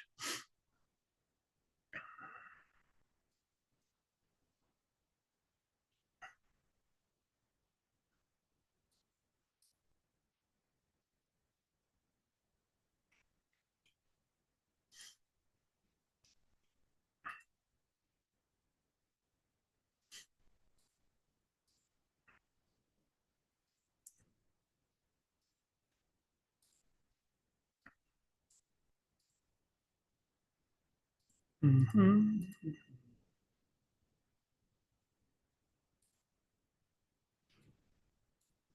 Okay, we're going to talk about legibility, expression, and also proofing. We're going to start with making some proofs. So sometimes designers, especially when they are starting in their journey in type design, uh, there is a dilemma how expressive or how boring your letter forms should be, and also if that will play a role in how legible the letters are. So, despite everything we can say about these two words, I think we can say that we have a rule that is, we had to avoid confusions, right? So, an A has to look an A as as much as it doesn't look like any other letter, right? Because if not, it's going to get confusing, and we don't want that. So probably your letter can be really expressive, really crazy, but if that letter doesn't look like other letters, it will be fine. In the case of the most expressive letter forms that you can design. So we have extreme cases where legibility is everything, right? Is the main goal, is the objective of a typeface. In this case, it's a newspaper. And we have other cases where probably expression and warmth and some other concepts are more important, right? In this case, you can say, well, all of them are legible, right? But in their own context. Despite if you are using a different writing system, the same rule applies. One letter has to look uh, unique or doesn't have to be confused by any other letter. We can see here some examples more modular and more geometric, but at the same time expressive, right? expressive because they are breaking some of the conventions that we understand about writing. You can see letter X. Letter X probably is hard to read, right? But it's unique. It doesn't feel like any other letter. So we can say with a lot of certainty that is a letter X. Even in cases where style and art play a factor in how we design letter forms, still the same rule prevails, right? Of course, we already have other rules or other parameters that we have to take into account: proportion, structure, and other parameters like contrast, style, right? So type as expression of time and place they were made in, and experiences that form the type designer. So what I mean by that every type or every design, as in the same way that type design is contextual in the technical part, in the visual part, also is contextual from the designer, right? So every letter or every font also comes with a context behind it. So especially when the designer is allowed to be present, you will see the personal interpretation, right? You will see a voice in those letter forms. For that reason, I was telling you how important it is to discover that for yourself, right? So we're gonna see some letter forms, and we're gonna see and analyze legibility, right? So legibility is also contextual, it's cultural.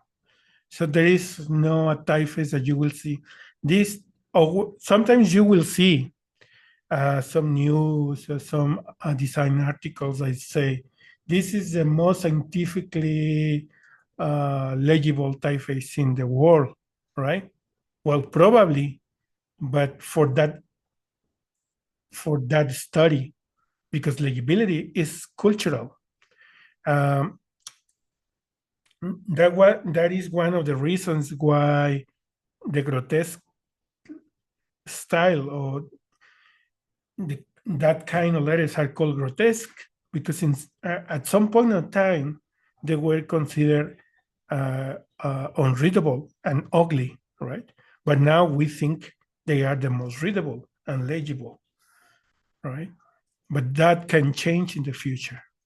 So legibility is not absolute.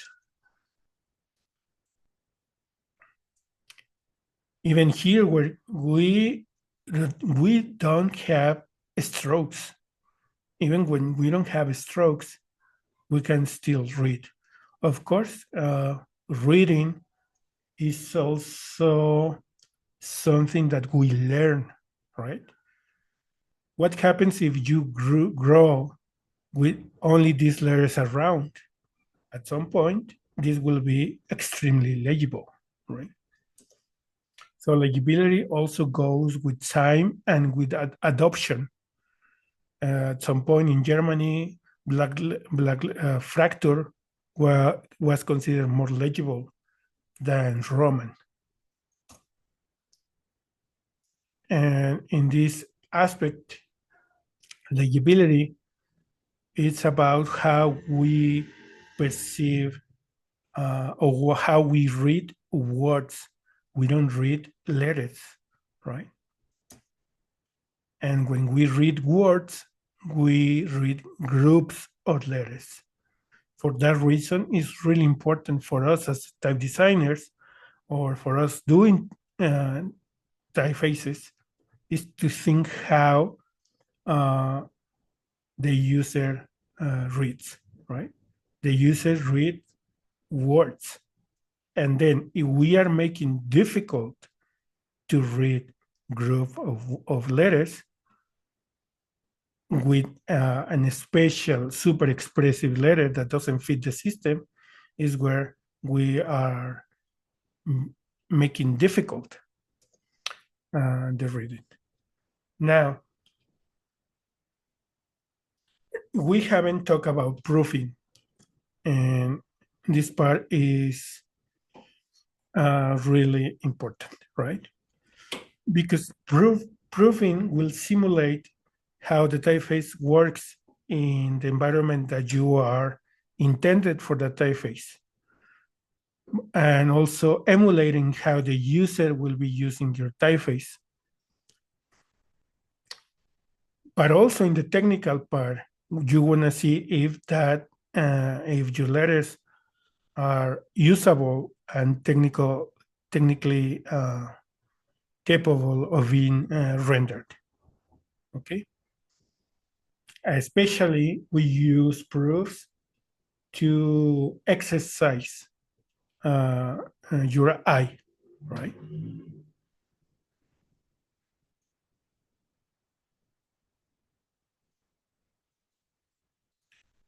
So how can we prove? So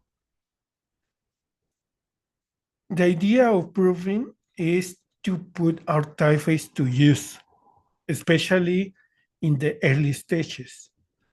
So we are not waiting until our typeface is done to prove, because imagine if something is wrong when you are done, or when you believe you are done, you have to go back and fix a lot of stuff. So the best idea is to immediately, as soon as you have a couple of letters, to start designing your proofs. So you can prove different things in different ways. You can prove your drawing, so you can make in InDesign, let's say, you can put your letters in a big size, one letter at a time, and check and evaluate the design quality. You will look for kinks. Kinks are where the curves feel broken, or something is not right with your design. So proving will, in paper or PDF, will help you to see your letters differently. Now, also context. By context, you have to test every single letter in your typeface, or the letters that you have, in several combinations and different sizes, right? Let's say Nakamura he's looking for a typeface for a screen, so he has to check probably from size 7 to size 14, 16, right? But probably Daniel, that is more a display typeface, or Ilham, they will be testing the typeface from 12 to 70 points, right? With different combinations.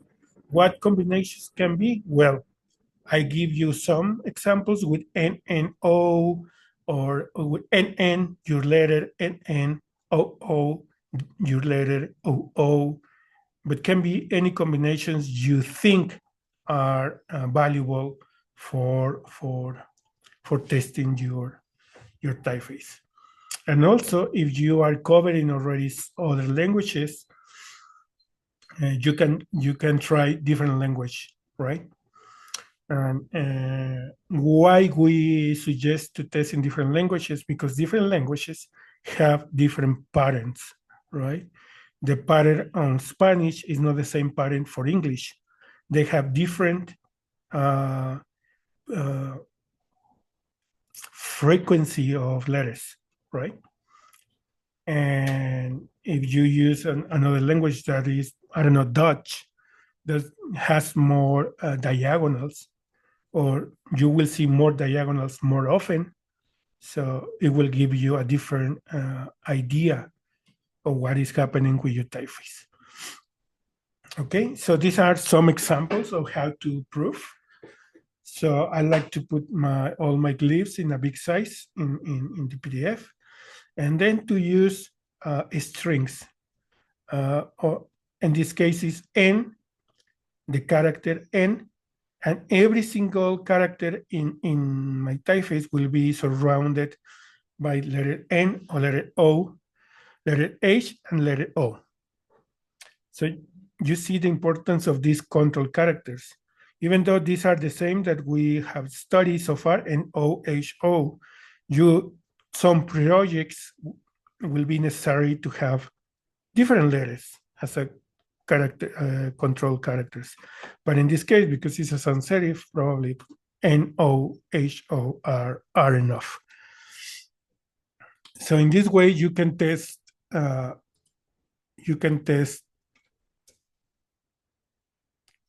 design. You can test design here, drawing, and you can test context here. So when you prove and you want to see draw, or you want to evaluate drawing, you will look for this for the quality of drawing. And when you look for context, you will be evaluating spacing and overall coherence of the parameters. The rest of parameters like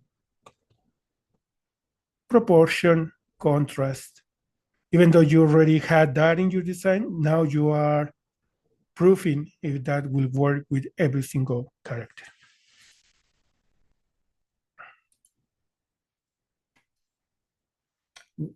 If you have, you can also test different languages. I like to use it like this in different sizes. But also you have specific features in your typeface.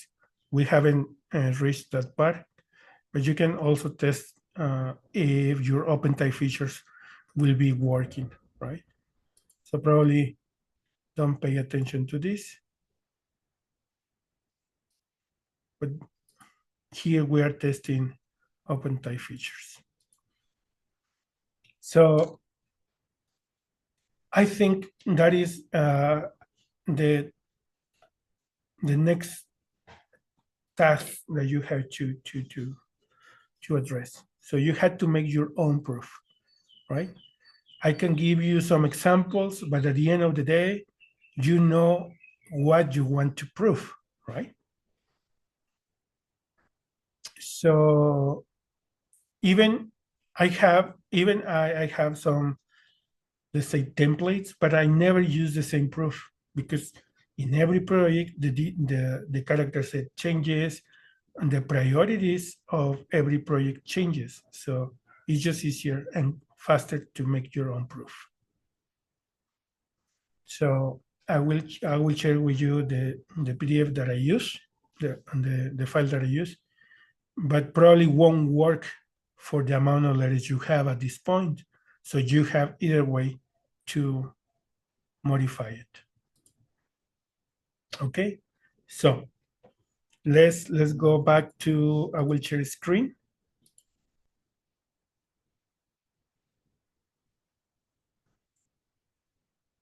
So how to prove? First of all, you have to install your typeface. I will go with Nakamura. So if you have any open contour or something that is not right with your font, it won't export. So try, for that reason, it's important to check your drawing. Second step is to check your font info. You should have some, you should have your name on your typeface here. Don't waste time looking for the best name. Just use a production name. Whatever comes to mind, you can change it later. And I like to use the date of the export. Let's say you can put here the date, or you can use and put the version, right? I like to start with 0, 0, 0, with 0, 0, 1, sorry. So I can put 0 here, 0 here, and 1 here. These are optional, right? But every time that I'm gonna export the file, I like to put the version here on the top. This is optional, but I think this is a good idea. You can put the version or the date.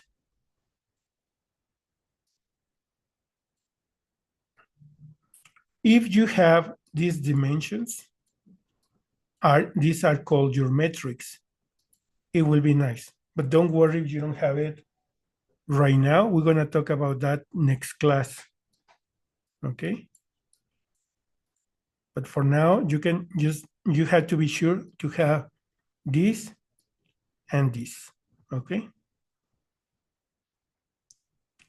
So next class, we're gonna talk a bit more about all of this, what all of this means. Okay? Now, when we check all our glyphs, we said they are fine. We set our phone info with the versioning. We can just make the file, go to file, and then test install. This is one way of doing it. Test install. It will compile, and if everything is okay, it won't tell you anything. But also, if you want to see what is happening, you can open the output window in Python, output window. And it will tell you what it's doing while compiling, right? File, test install, and it's telling you, making OTF, everything looks fine, no errors, that's it, okay? So now you can go to your Illustrator or InDesign file.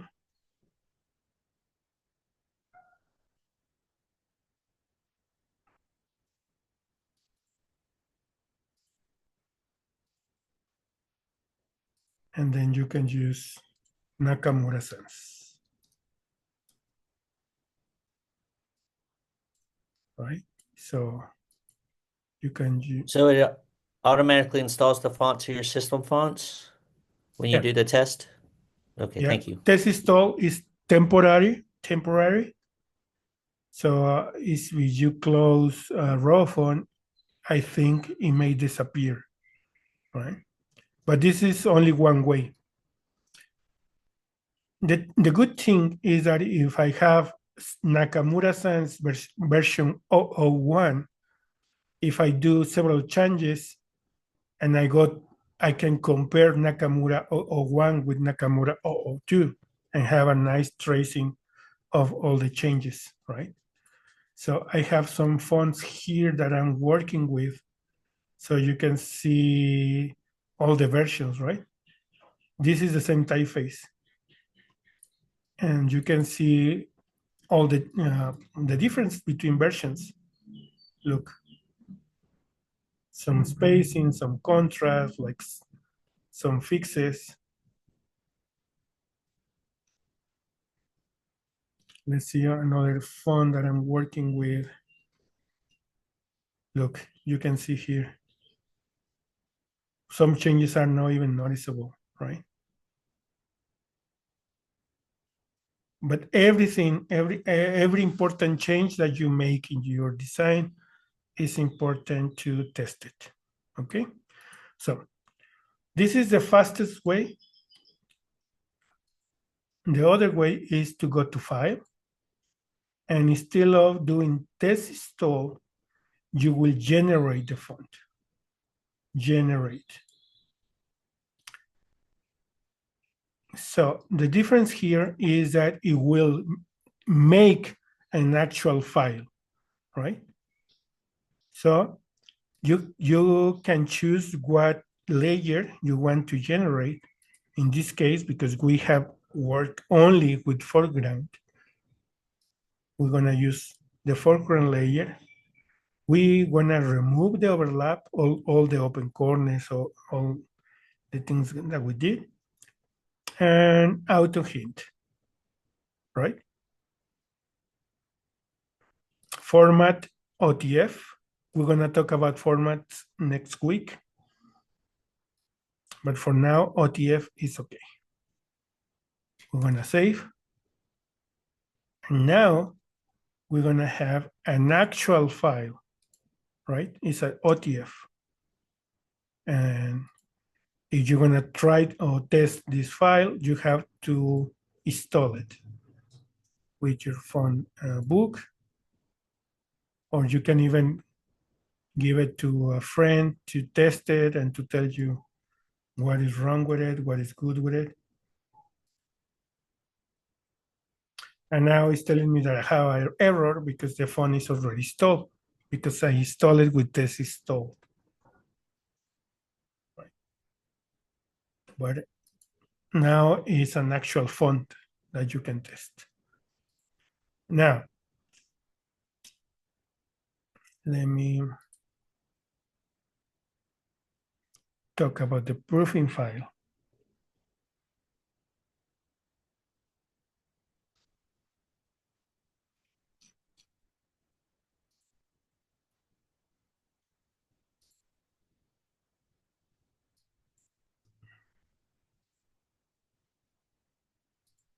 Let me try to open the file. So any question with test installing and generating the font? Okay, you were able to do it? Give it a try.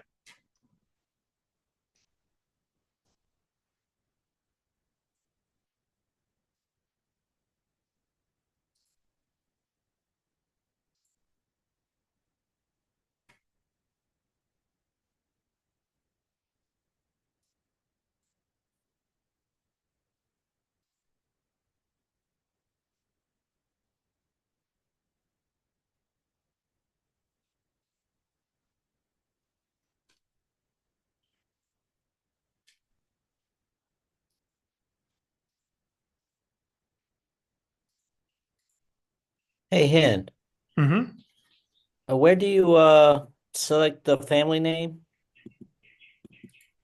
Mm-hmm. Let me share screen. preferences? Mm-hmm. No, font info. Okay, thank you. I see. Thank you.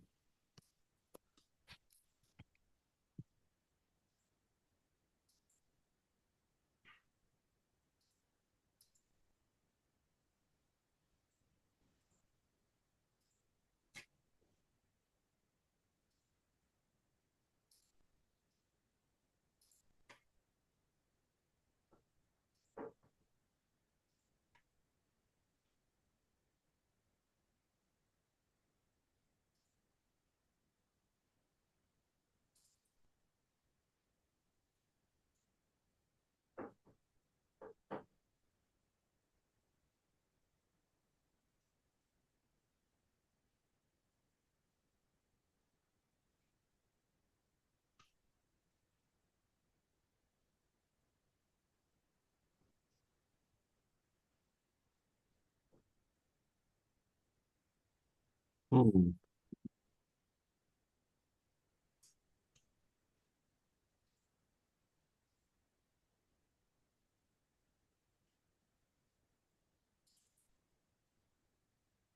Huh.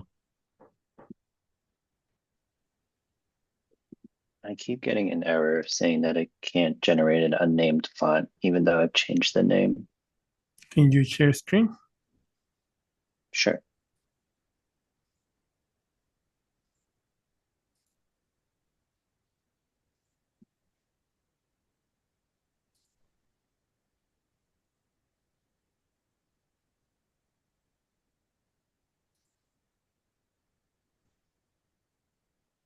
Okay, but I need to see your font info. I just see the error. Oh, sorry.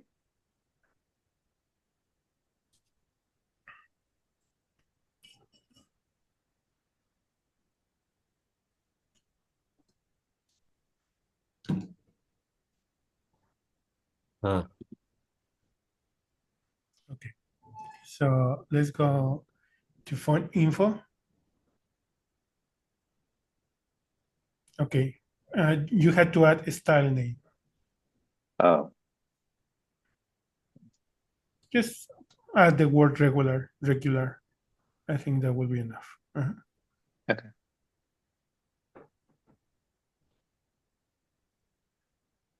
Oh, Nice. okay. Nice. Okay.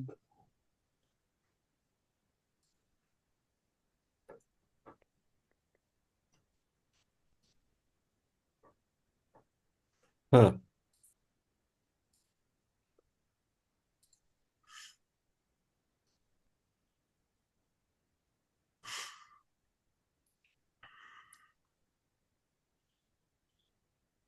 Um,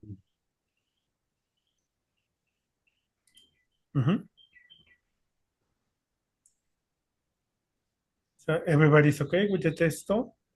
Yeah, okay.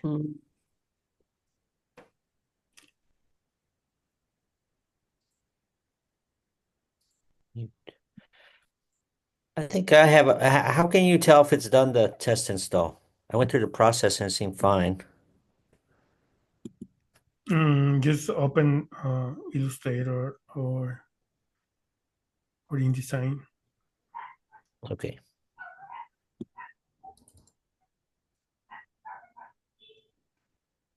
So yes, that worked fine, just to report that.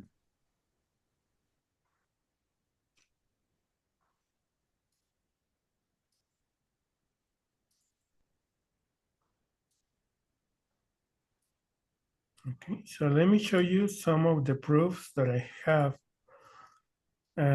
Again, you had to make your own, but I think sometimes it's nice to see what other people is doing for testing.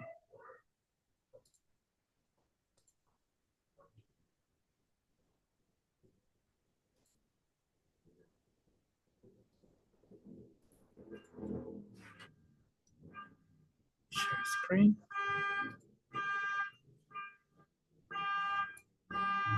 So the design of your proof is really important also for the process, right?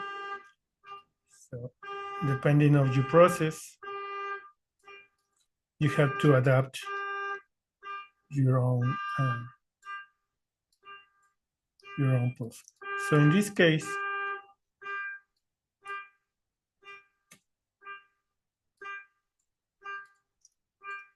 this is for a typeface in the early stages, A to C, some punctuation and the numbers.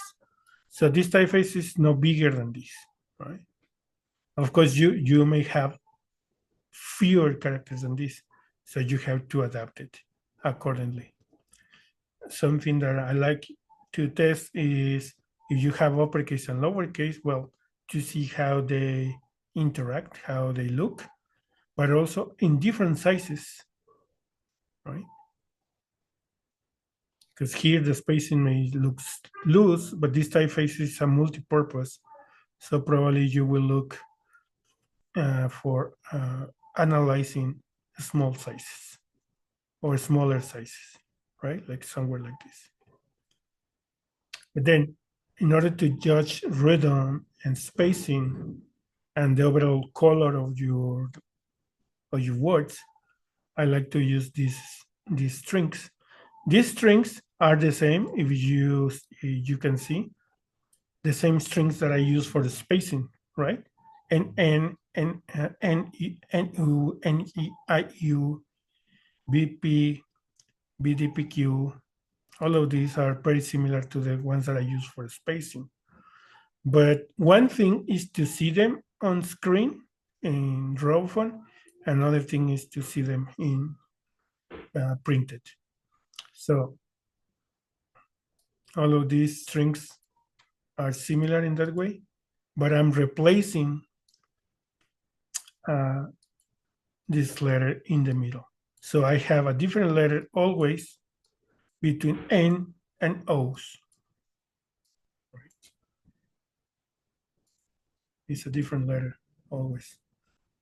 Depending on how many letters you have, well, this thing will be different, right? In this case, I'm just judging lowercase and some punctuation with the control characters for lowercase. But the same I do with uppercase, right? Some punctuation also, because for me it's important to see what is wrong. And depending on what kind of figures you do, also with uppercase in this case, or with lowercase if you are talking about all style figures. Now, you can make these strings by hand, or I can give you a website that has some strings. But again, if you don't have all these letters, it won't work. So it's just easier to make your own. And of course, to vary sizes. If something is wrong, you will see it here, or looks too dark, or something is jumping, something is louder. So all the letters have to feel like they fit, like nothing is out of place. As you see in this proof, we are just repeating the same in different sizes. And then some combinations of letters, right? Because you never know how the user is what is gonna type, right? And of course, some text. I prefer to test with text, although I never skip this part. It is really important. But I think we never read this in real life, but we read text. So here you can see if your typeface is working. In case you have tabular figures, we will do some examples in the last class. But please try to make some text, right? This is another text. Of course, this is more advanced because it's a bigger project, but you can see it's quite different. We have less strings and more words, right? And also the character set is way bigger. So we had to go one by one, one by one. But now, instead of seeing your raw from file, I'm expecting next class to see your PDF, okay? So I will check your PDF. I won't check your screen or your file, right? So we're gonna see your typeface apply, working already. So any question on how to address this part of the proof?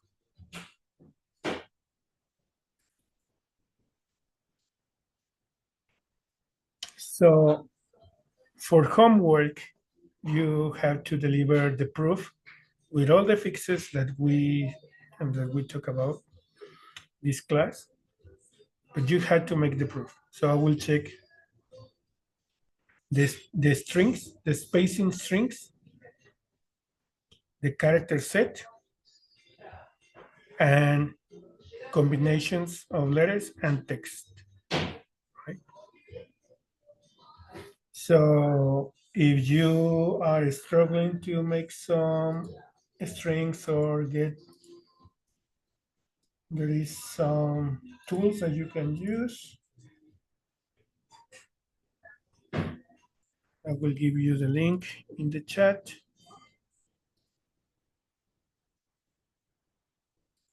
You can get some ideas from there.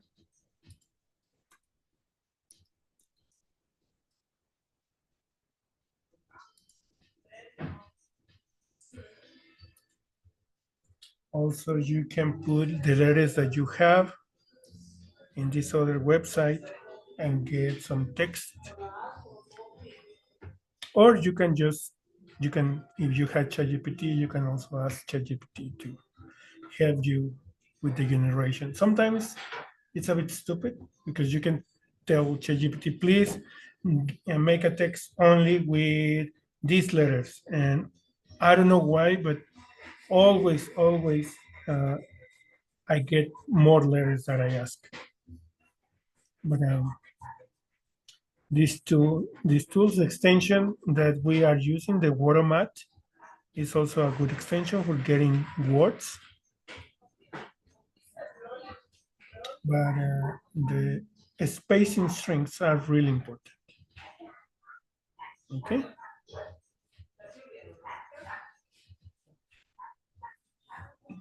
Any question with proofing? So for the next class, we'll provide the PDF proof, but should we basically have uppercase and lowercase done by then? Not necessary. Oh, of course, I'm expecting some progress, but don't think that you have to finish. For proving, you don't have to finish the character set. No, probably more uppercase, but you don't have to have all of them, and not even all the lowercase.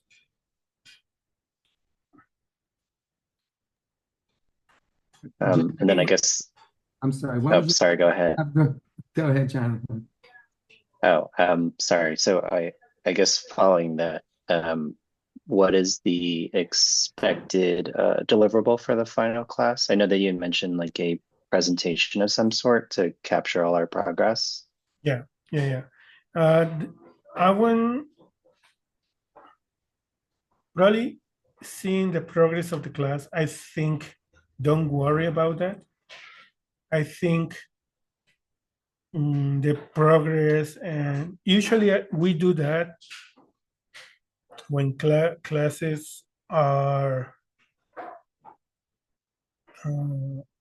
when the progress is not that clear with the students. But I think the progress, and we have studied and we have analyzed here together, right? So it would be nice to have the presentation at the end as expected, but if not, with a nice proof, a nice document proof at the end will be enough, right? So I'm expecting, yes, to finish uppercase, lowercase, and to talk something about figures, right? And punctuation and probably some diacritics marks.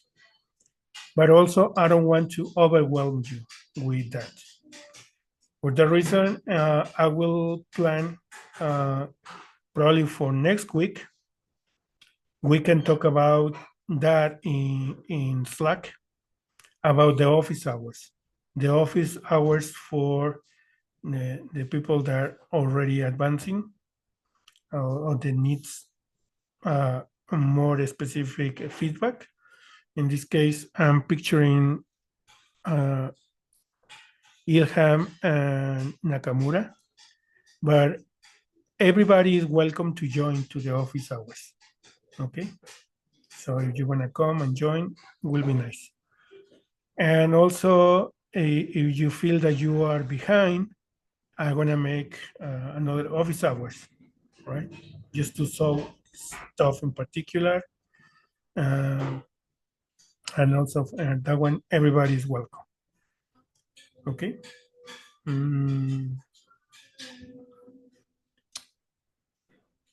So let me just check calendar.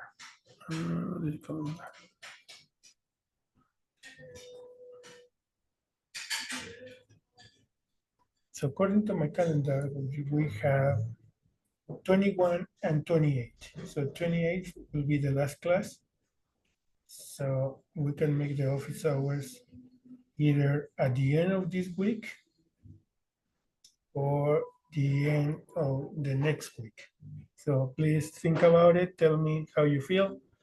For the advance, I will say Ilham and Nakamura, think about the hours and days that are better for you. So to give you to talk about, I think you can be working also with some variations and some production uh, things. Right? And if some of the you want to join, but probably is in a difficult schedule, it will be recorded too. Okay. Mhm. So next class we're gonna see either way. Next class we're gonna see more technical things. We're gonna check font info. We're gonna check some open type features, what they are, some about things about technology that can be a bit overwhelming. So my thinking will be the idea is that you only to keep that this thing does something in that thing, right? Like in that level. Like it's not important to go really deep, but if you feel really overwhelmed, just just just know that some stuff is there to automatize or to help you make different things with your typeface, and that you need some parameters or some uh, fields to make your typeface work better, but doesn't matter that you don't actually get what's the thing. If on the contrary, if you really want to know, I'm open also to explain in a deeper way. But sometimes I think this part of the class can be a bit confusing because we are dealing with design, and then we jump to other stuff that uh, can be a bit confusing. Okay, so and the last class we're gonna talk about different styles of family, right? If you have a regular, how to make it bold. If you have a regular, how to make it italic. If you have italic, how to translate that to a bold. How to make a variable font. But for that reason, we are not going too deep because you have a lot of stuff to do. You have to finish your typeface. But also, I think will be important to see a bit more, right? To at least to to taste a bit of those things. Are you okay with that, or how you feel better or more comfortable? Yeah.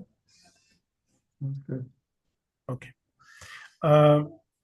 In the part of variable fonts, we're gonna use the font you have and make some variations. So for that, we're gonna.